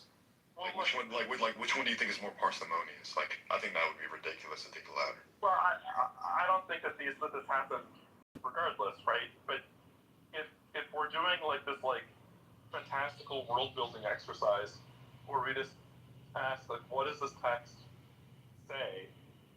The text doesn't say one way or the other, and in that sense, the text doesn't support either hypothesis. I mean, I can imagine Christians going either precisely because the Bible doesn't directly indicate. Wait, so Andrew, I have a question. What about like the prey? Like they have no real reason to change, but we understand that the prey animals that we have now, they have their defenses. Some animals are poisonous. Some animals are venomous. Venomous. Sorry, English is not my first language, so I apologize. And what else? Yeah, like we see these animals like with built-in defenses. Now the question is, do you believe that these defenses were just a coincidence, that when the fall came, they just happened to be useful? Or do you believe that those defenses were designed? An example would be like the shell of a tortoise. And like, I feel like the tortoise is a good example because we've had tortoise-like animals for like hundreds of millions of years. You mean for 4,000 years? Yeah, sure. 4,000 years. That's what you're about. I mean, just like I think there's other clues in scripture to give you an idea. I mean, obviously, solely. I'll grant you why the predators could change or sure. I'll grant you. What about the prey? Yeah. Well, I mean, if you consider labor pains, death, and all of these things coming into, the world and being kind of affecting of all things, I think that God, and, maybe just the metaphysics that are set up are going to alter everything, physical structures of all kinds of stuff. So, I mean, that's not outside of the range for me. Like, I think that's, given the fact that, given the narrative, God created everything with His Word, I don't think it's too far-fetched that the metaphysics are set up such that everything is there's going to be a complete overhaul of structures given sin to show what it's done, how it affects everything. And so I'll just point something out that it says in the last days, I believe it's towards the end, that the lion, something like the lion and the lamb will lay down together, something like that. I have to pull the passage. I mean, I agree with what you're talking about. They'll have no reason to defend or attack one another from each other. Yeah, so there's going to be like this symbiosis that's going to be restored. That I think. So I think that just shows that it's not God's original intention that there's all this predation and everything that's happened. So I don't know. I guess it would just have to be an unspecified change. Everything that's happened, like that whole Adam and Eve falling out, breaking apart, the union. That way. The scripture doesn't really tell us, but it is true that there was a mass change, and that is in scripture. So it's not like an ad hoc thing, But yeah, I think that's right. It's the best I got for you, man. That's okay. Are you a leaning theist, Sam, or where are you at? Andrew, this is Samir. You know who this is. Yeah, Samir. I'm calling you Sam. That's why I said Sam. No, don't call me Sam. That's a girl's name. Oh, you don't like that? No. Oh, wait until Sam comes in here. The dude's gonna get mad at you.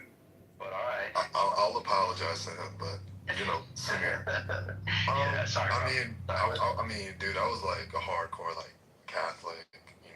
I used to like slam atheists like back then, like using like particular arguments, but I've changed over time. Yeah. Up here. What'd you say, G? Someone should invite Jack up. He's down in the audience. Oh yeah, can somebody can a mod invite Jack? I did. I wanted to run something by you, but I'm worried it might take too long to lay out. But this idea for an argument, sort of an epistemic challenge for substance dualists, but the variety of substance dualists who are interactionists and deny overdetermination. I don't know. I've been thinking about this a lot. I should maybe take your brain on what you think about it, because it kind of relies on a way of thinking about the laws of physics. Okay. So the idea is to kind of think about causal mixing between like physical and non-physical causes. And so the idea is that, I guess, you can go through considerations as to why I think this, but that the laws of physics should be thought of as telling you how physical stuff behaves when it's not being interfered with by non-physical, supernatural causal forces.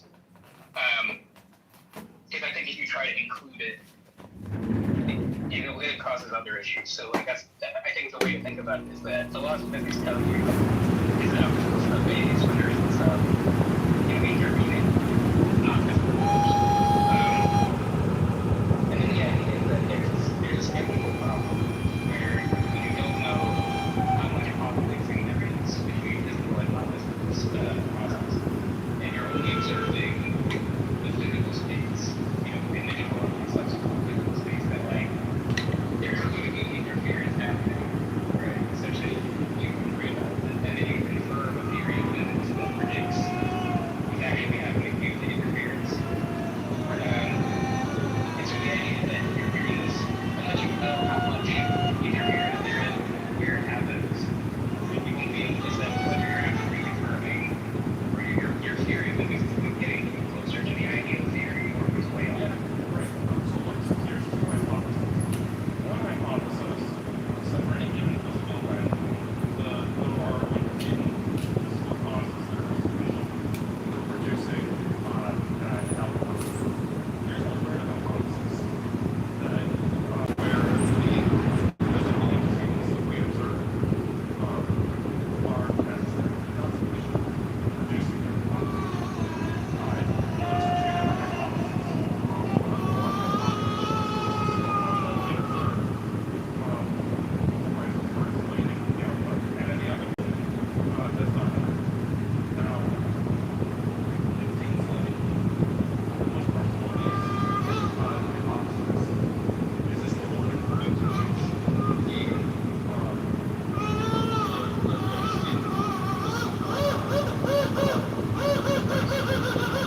never had one lesson. Not one fucking lesson. And I can play the bagpipes. Goddamn, they're perfect. Perfect bagpipes.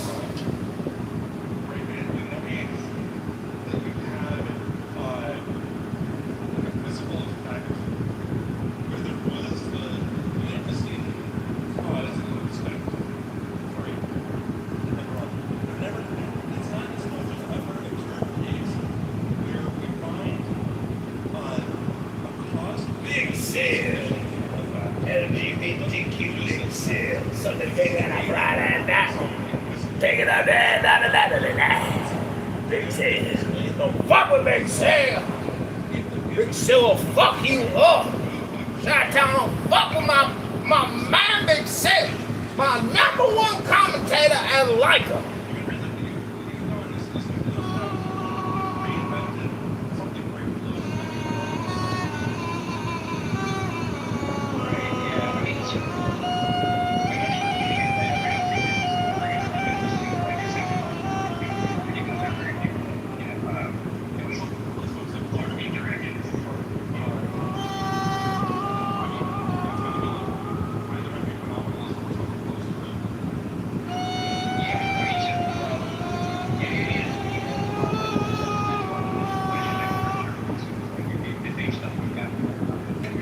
First thing when you play the pipes, you put it on your fucking bark like that.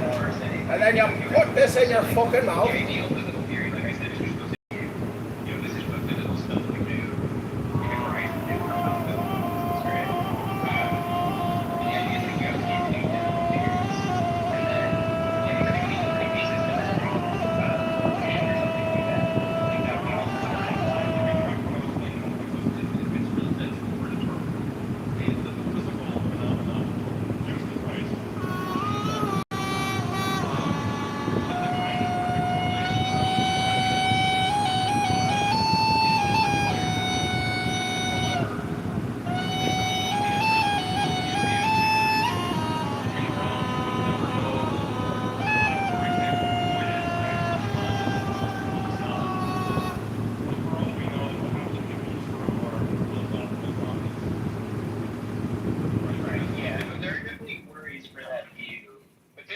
I want to target the one that says like there's causal interference such as overdetermination type of response, right? And the idea for them is to say like, okay, well, it's basically like an epistemic version of the interaction problem. It's like saying unless you can solve the interaction problem, then you're actually in like a skeptical quandary because in order to confirm a physical theory, you have to be able to do this kind of isolation. And if you can't isolate it, then what you naively confirm could be the result of rampant interference or like middling interference, and you're not going to be able to tell the difference because all you can do is look at physical behaviors that try to model it. Regulate. Claim about interference because it's overdetermination of what's going on. So, what I initially supposed we're talking about is a view under which physical causes underdetermine outcomes. Never had one lesson. And there's supernatural phenomena that invisibly Feedback. interferes and produces the effect that we ordinarily take to be the consequence of physical phenomena. But actually, your discovery of the antecedent physical stuff is entirely sufficient. No. You were right. You were right the first time. I'm just contrasting it because I'm saying like there's two different types of like interaction with substance dualism. So there's the one where they say like causal closure is fine, overdetermination is fine, and then there's the other one where they deny causal closure, overdetermination. And so it's the one where they're denying it that's like the target of this like epistemic work, because the idea is that it's like it requires an account of how much interference there is first, and like where it's operant, right? In order to then isolate. Is it playing the bagpipes? I'm confirming a theory. Where the fuck did Kitover learn to play the bagpipes? Yeah, I mean, I think. So look, we don't even need to talk about the supernatural here, right? Like we can talk about this entirely in physicalist terms, because you can imagine the following. Imagine that there's some physical phenomena that we ordinarily take to be the consequence of some fairly mundane physical causes. But now someone comes along and tells us, oh, I have a new hypothesis. You see, the physical causes that you take to be sufficient for this outcome is not truly sufficient for it. There's actually these... This is John Kitover, Chicago mayoral candidate, fighting for all of Chicago. We're fighting the affordability scam that Brandon Johnson keeps pushing on everybody. He is the scam. He's spending and grifting and stealing billions of dollars, either through tax credits or through grants. We have to resist this communist spending takeover. We have to protect the pensions and protect the city from crime. We have to defeat Brandon Johnson, Alexi, as well as Susan Mendoza, la comunista feminista de Chicago. Because it's like, well, look, maybe if you didn't have... Want to dedicate this song to Officer Bartholomew. You know, and this is just the one that seems so natural. It'll be the worst bagpipes you've ever heard because I've never had one lesson, but Friday night Chicago, go to ChicagoMayorVote.com. What this means is that, so the laws that I think that there are not the actual laws, right? Like that's in effect what's going on with this particle case. That there's some set of empirical regularities that I believe in that are not actually, don't actually obtain because it requires this like extra outside ingredient. Maybe the way to frame it is to say like you have a bunch of empirical regularities and then in the background, you think there are both physical and non-physical causes. And so then it's like, okay, when I'm explaining the empirical regularities, like how much of that do I attribute to just the theory of what the physical does, and how much of it do I attribute to like the causal mixture? But yeah, I mean, I think the point about the particle case was that this doesn't require anything about the supernatural. This is just a feature of scientific confirmation in general that, I mean, so consider this case. Suppose that I walk into a room, there's a giant machine. Never had one lesson. In this room, and I observe this machine for a long time, and there's like a chute at the end of the machine where marbles come out. And what I hypothesize is that there's a mechanism inside of this machine that produces marbles, and indeed, if I look inside the machine, I see like a bunch of marble-producing gadgets, whatever. And then someone comes along and they say, actually, I have an alternative hypothesis. My hypothesis is that there are invisible rays that intercede on the air at the chute at just the time when you expect the ball to come out. And those rays merge the air together, they condense the air into a marble, and that's what you actually get. Now that hypothesis seems absurd on its face. Why? Because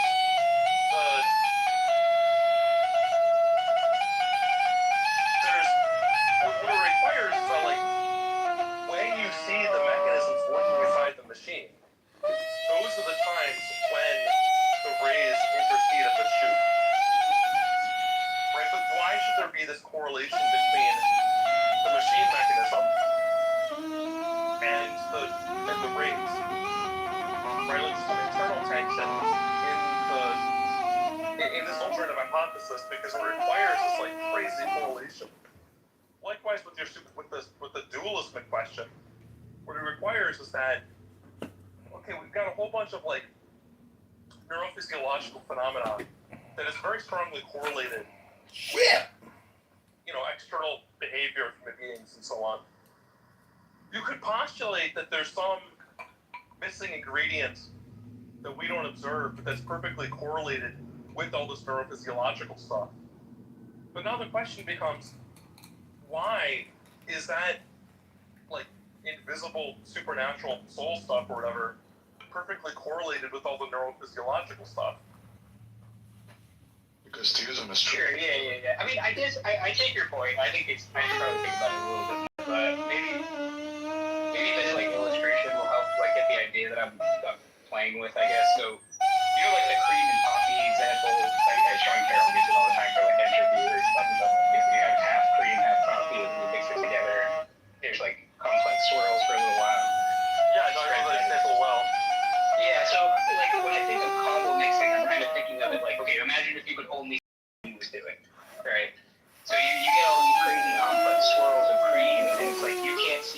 coffee. So it's like there is this causal influence happening between the two, but like you're just looking at the cream, and it's like you could think, okay, yeah, I could have a theory. But wait a minute, we have that. We have cases like that already. I mean, we don't have to.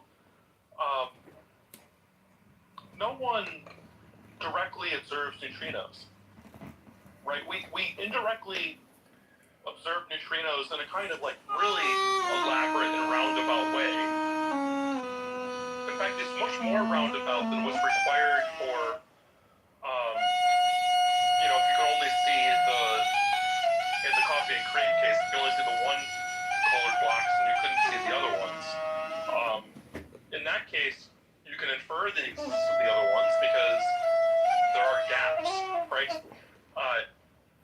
Where the other, like if you only can see the white ones, there's black, there's gaps where all the black ones are.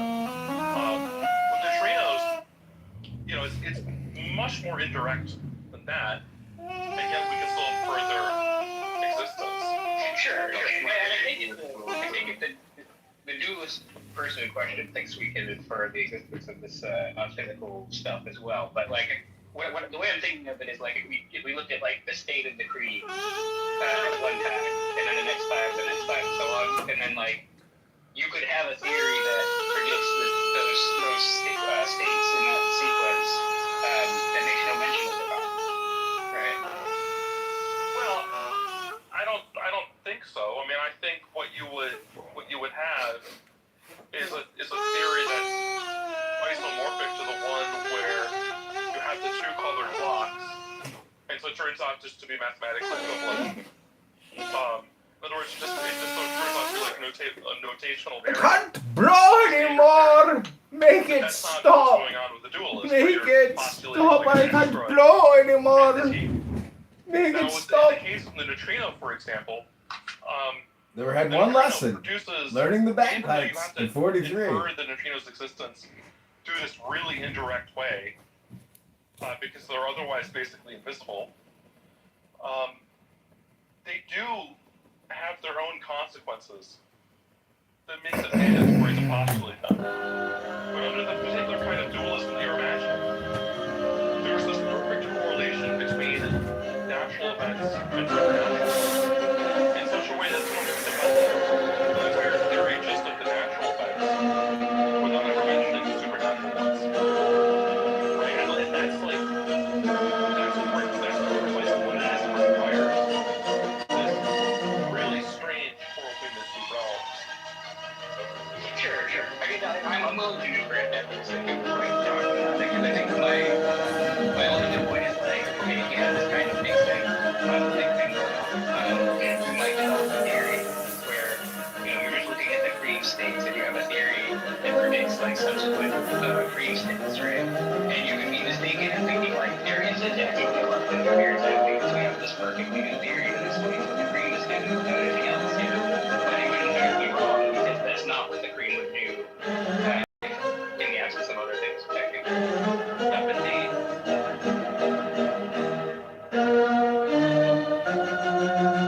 In the case of the coffee and cream, again, if you only were looking at the cream particles, the gaps between them would force you to postulate the other particles understand it. In the case of dualism, the different kind of dualism you're imagining is much more like a case that Feynman talks about when he's thinking about gravity. So Feynman imagines an alternative to Newton's account of gravity, where what's responsible for the force that pushes planets around the sun are invisible angels.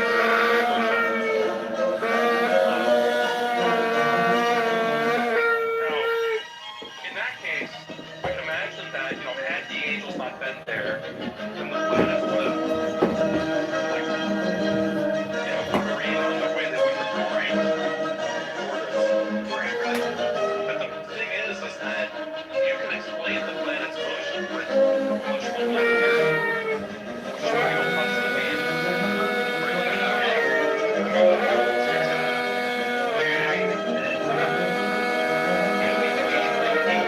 Like with the angels and the and all the other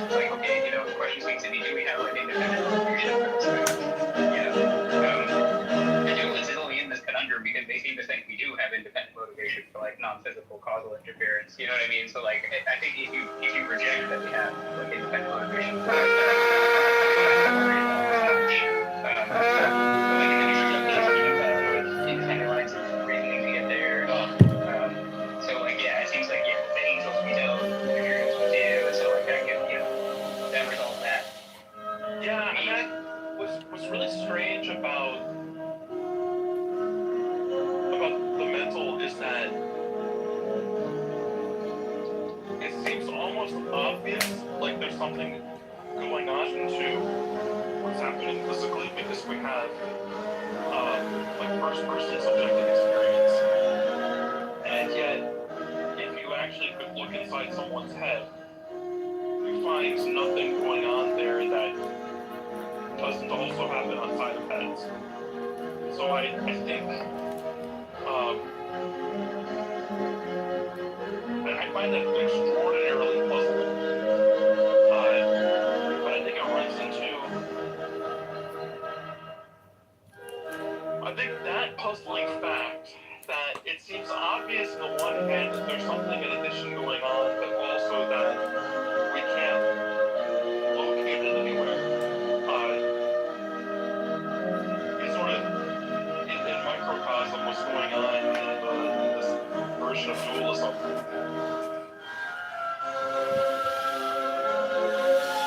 Yeah. I mean, I think like Brian Cutter. I don't know how much Brian Cutter you listen to and absorb, but he seems interesting enough to say like we have put like a brain in a particle collider, and we haven't done this kind of rigorous particle physics like on an actual brain. He seems to think that's enough to just say like we don't know, if the electrons in the brain behave as they do elsewhere, and well, I mean, the reason they behave as they do elsewhere is that you can do a lot about the chemistry that goes on in the brain, right? I mean, so particle colliders are good for figuring out things about electrons at very high energy, but there aren't very high energies inside the brain. I mean, this is another reason that what's going on with consciousness is profoundly mysterious, because we, for an object like the temperature and size of the brain, we think we have a fairly good idea of all of the physics that happens there. To go to see exotic physics, you have to do something exotic, like get stuff at very high energy, but that's precisely what's not happening in the brain. Yeah, or like very low temperatures or something like that. The low temperature one is important too, because the kind of proposal that someone like Roger Penrose has is plausibly going to require extraordinarily low temperatures. But that's just not. Your body's not like that. Yeah, I've heard that argument before about like the I guess I don't find it so much figured out. Oh yeah, there's quantum mechanical effects going on with like murdering something, tracking things.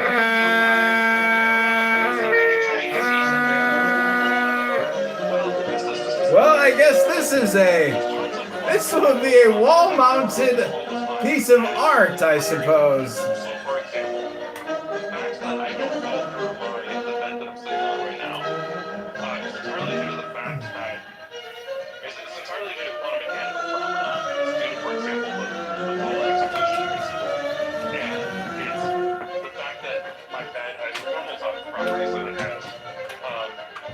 That is basically the term of its heat capacity, but the heat capacity of various objects is explained in terms quantum mechanics. So in fact, in relativistic quantum mechanics, to explain the fact that Mercury is the liquid Earth temperature, you also need relativistic quantum mechanics to explain the color of gold.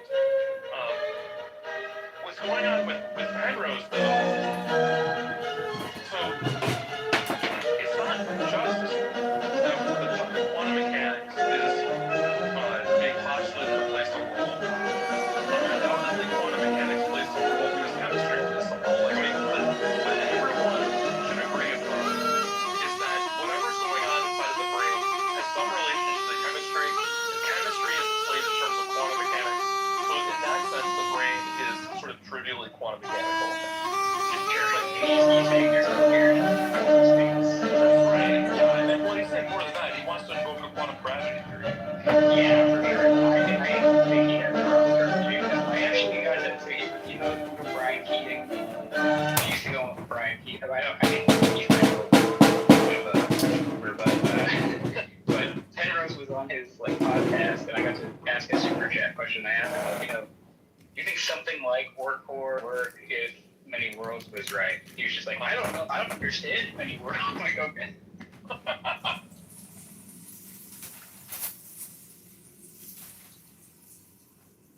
But yeah, it's a strange. He has a strange interpretation that I think is probably wrong. I don't know. I do find the microtubule stuff is fascinating to me, though. Yeah, well, if Penrose says he doesn't understand Many Worlds, I don't really understand where he's coming from, because so in Penrose's own view, you have many worlds-like superpositions, except that gravitational systems, he thinks, can't superpose, or that is, superpositions of masses are unstable. And so you get spontaneous wave function collapse, he thinks, because of gravity. But then that means that prior to collapse, you just have many worlds, right? So it's like, so his view, in some sense, is just a modified version of many worlds. And so I don't know how you can say that he doesn't understand it. Yeah, I do think that's a weird issue that I love Sean Carroll, so like I probably absorb a little bit too much Sean Carroll content, but the way he always puts it is that every other interpretation has to like get rid of the state, or at least like, one of the states that's in a superposition, and they just disappear from reality. Yeah, no, Sean is great. I have drunk the sacred wine that Sean puts out. Yeah, he's quite good. I like when he does these solo podcasts too. I was listening to one he was doing about the cosmological constant the other day, but I still haven't finished all of them. But yeah. Oh, have you ever considered debating Luke Barnes, or have you? I've not debated Luke Barnes. People keep asking me to do it, but I haven't worked very much on fine tuning. I've been doing a little bit of work lately, trying to get into that, but I think to debate Luke Barnes, I would need to do a lot of prep. Yeah, that's fair. I emailed him to ask him, because I realized, like, it was funny because I had kind of stumbled upon this cosmological constant stuff, and then I heard you talking about it at one point, and I was like, oh yeah, Dave's on the same page as me with this, because I emailed Luke Barnes to, like, ask him, how are you getting these numbers? Can you, like, walk me through it? And he is just getting it basically from the Planck vacuum energy density, calculation, and it's like, okay, but, like, why are you taking that so seriously as to say, like, this is the true possibility for the cosmological constant? Right. Yeah, I mean, well, weird because, recently I had a exchange with Philip Goff. It was in a Q&A on a thing that a friend of mine put together. But and I brought up this point with Goff, and he said that he had previously asked physicists that he knows about this, like Luke Barnes, and they had told Goff that I was wrong about this, and I was just like, well, there's no way that Luke said that. So, like, while Goff was talking, I, like, pulled up a paper that Luke Barnes and Goff had recently co-authored, and sure enough, within that very paper, in the section that presumably, Barnes wrote, it says exactly what I would say about the cosmological constant. Yeah, I was there for that. That was beautiful, that whole takedown of Goff.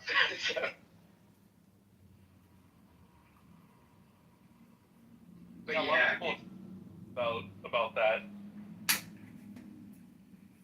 I hope that it gets uploaded at some point. I think somebody was recording it. This week.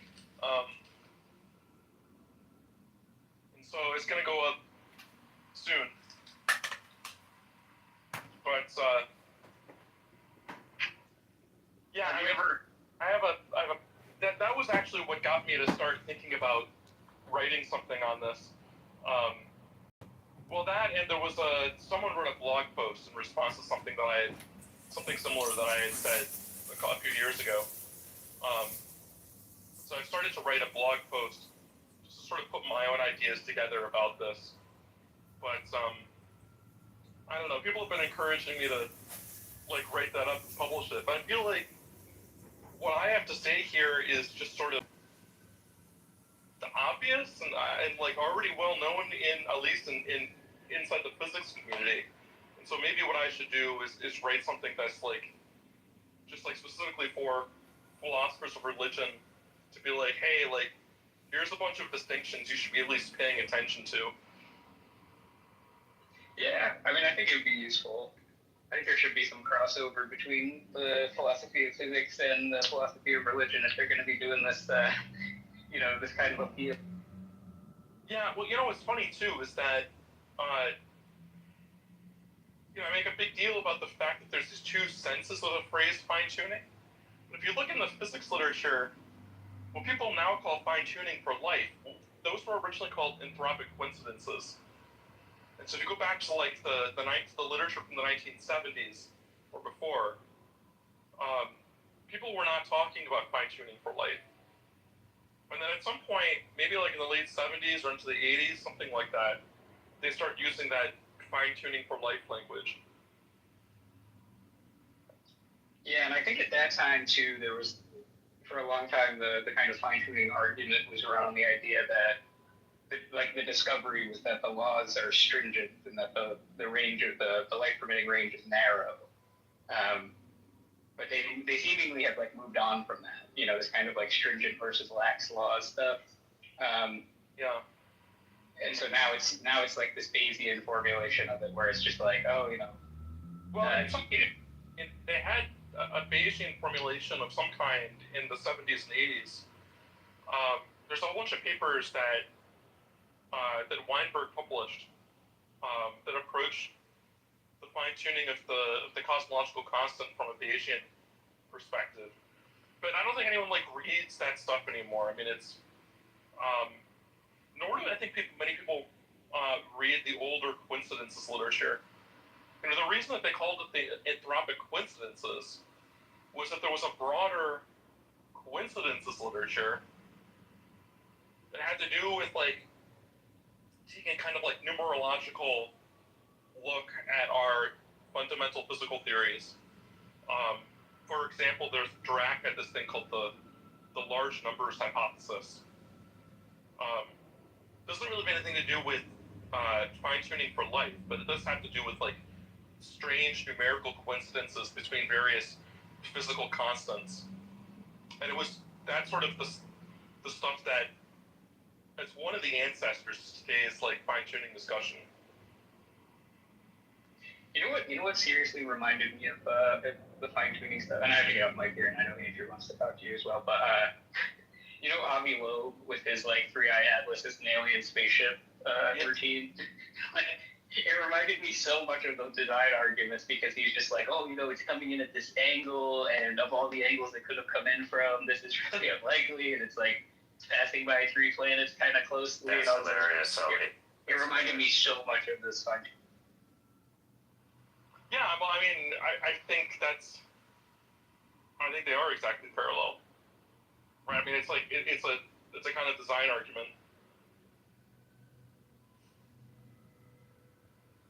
Anyways, I'll shut up. I appreciate talking to you, then. Yeah, Andrew. Very good. Go ahead, Dean. I have a way of like settling this fine-tuning conundrum once and for all. You just take all the fine-tuning constants, right? They just like line them up. It's something like 30 or something. Right? That should be enough for this. And then you just verify if Benford's law applies to them or not. And if it does, then it's random. Otherwise, it's been fine-tuned. Well, I wonder if that's ever been done. I mean, I don't know if that would really. I take it, what it was a joke that you're making, but I do think it would be. I don't know what it would tell us, but I think it would be interesting if someone did that. I don't know if 30 numbers is enough, but What's benefit? Well, you have a whole bunch of parameters that you could take, right? So you can take like all of the different masses, and then there's a bunch of cosmological ones. I was just thinking of the standard model as like 20 something. Yeah. There's a bunch more, yeah. Right. But then you also have like things you can compute from those quantities, like the ratios and so on. Yeah, I don't know what you need for Benford's law. Deepak, would you like to confess to Dan what happened with you, Bob? What happened with me? Do you want to tell him what you said? There's a 20% chance that it's correct. God, oh my God! I said there's a 20% chance. There's. I think 20% is probably an overestimate, but all I meant is there's a non-zero chance. Oh my God, Deepak, no. No. You stick with your number, or you keep it close to that. Don't tell me non-zero. Yeah, because so now that I'm a theist, I guess I have to not revise my views anymore. That's what theism entails. But I said that there's a 20% chance that there's some sort of aesthetic deist kind of god or something, like non-interventionist, maybe created the world and walked away. 20%? Can you believe that? Dan, how crazy is Deepak? I mean, how gullible do you have to be? What do you think, Dan? There's from the American Journal of Physics from 1991 on called Benford's Law and Physical Constants, the distribution of initial neutron. Yeah. From 1990. Okay, who's the author? It's by Burke and Kincannon. Here, I'll put it into the chat. What is Benford's Law? It's a statement that it's this observation that let's see if I get this right. When you collect a bunch of data or numbers from random processes, right? Let's just say that you collect statistics on I don't know, age, average age of the population, this, that, a whole bunch of statistics and put them together, right? You might the observation is that the distribution of digits isn't actually uniform over 1 to 10, but or is it the distribution of the first digit? I actually don't remember exactly what it is. Let me just look it up again. I don't remember exactly how it goes, but it's there's a natural distribution of digits that you expect in randomized data, and then if data has been purposely manipulated and you have a large enough data set, then you can actually detect that manipulation from the fact that the digits in the manipulation don't match what you would expect from randomized data, right? So credit card companies use this kind of thing. Companies that need to detect fraud, use this kind of statistics. And so the suggestion, and this was kind of a joke that was being made, but the suggestion was that, well, imagine that you go and look at the physical constants, and you look at the distribution of digits among the physical constants. Suppose that it turned out that the statistics are what you would have said were the result of interference as opposed to randomized processes. In that case, you might suggest that the universe has been tampered with.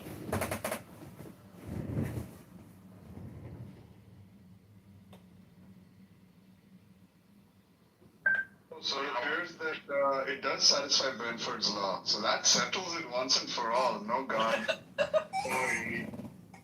Yeah. So yeah, I think you look at for example, under Benford's law, the number of times the first digit of some data point is 1 is 30%, right? Whereas if it was truly just random noise, you would expect to see it 10%, right? And apparently, yeah, that number, it's like 0.3. Yep. So, well, that just tells you that you haven't,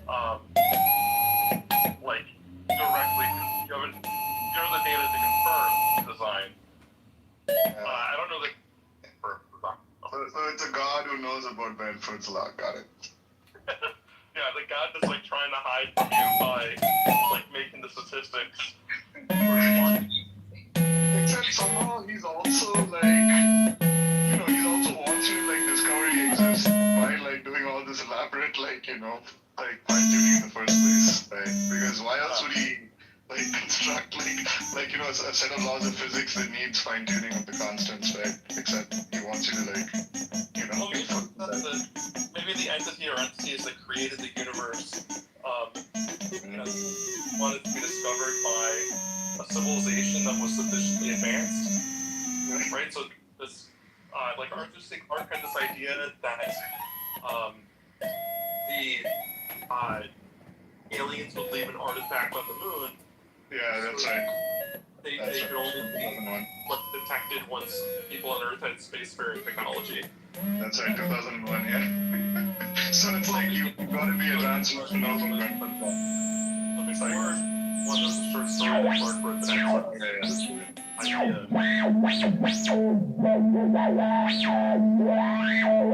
actually two short stories. One was about the one where the primates discover the thing, right? Was that short? Yeah, something like that. Yeah. But there's also in Carl Sagan's Contact, which I just recently reread. The book they discover evidence of God's existence. What they do is that they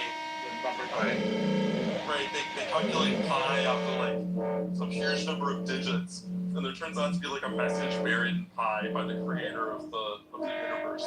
But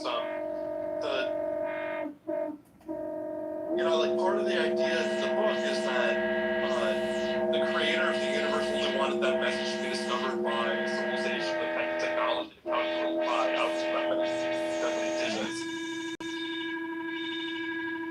Yeah. That's a great book, guys. It was one of my favorite books when I was young. That's why I haven't read it in years, so I went back and but yeah, it's a fantastic novel.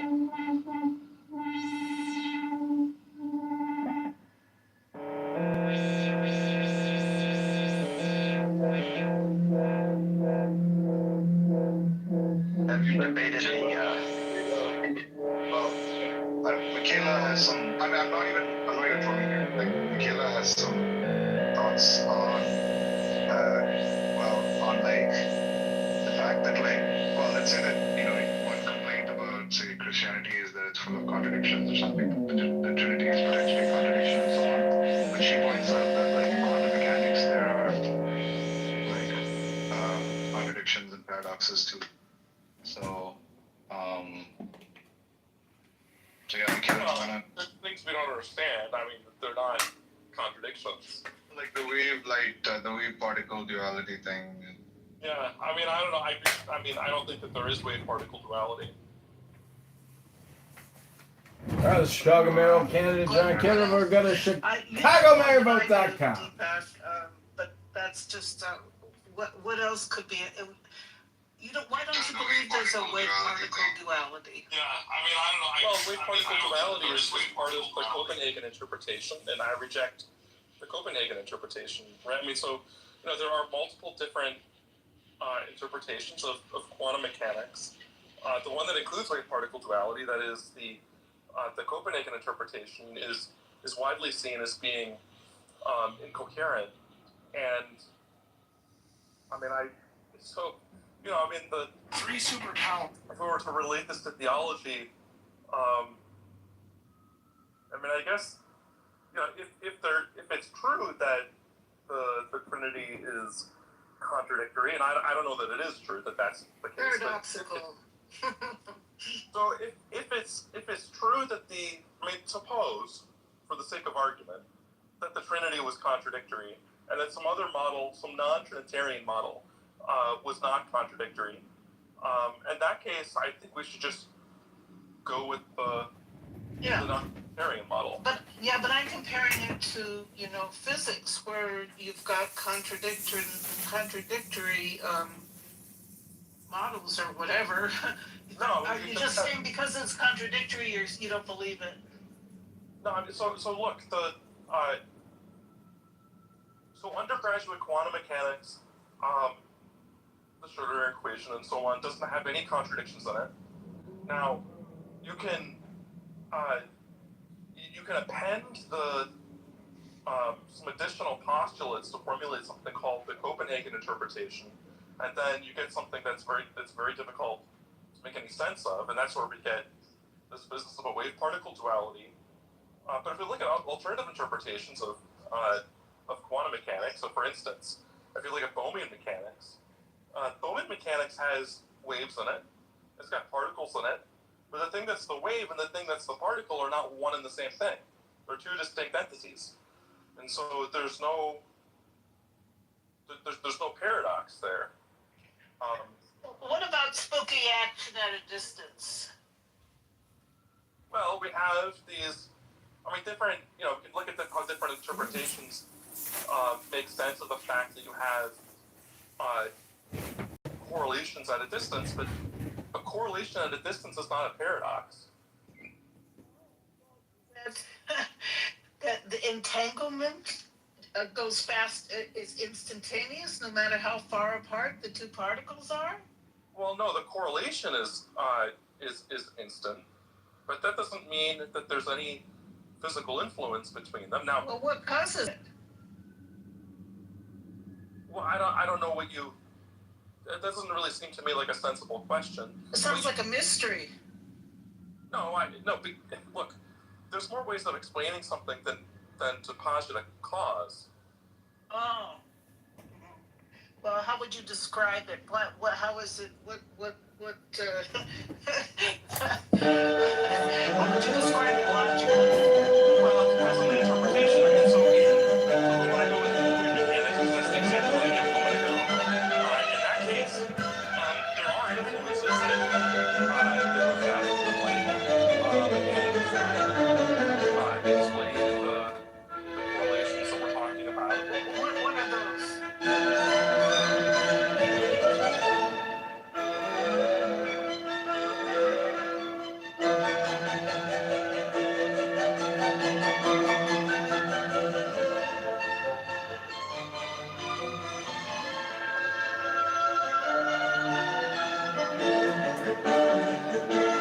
Nothing says strong leadership like a strong beat.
Christianity, really. It's just a bunch of retards who read the Bible word for word and think they can magically translate it into what it's supposed to mean in their fucking brain because they're stupid.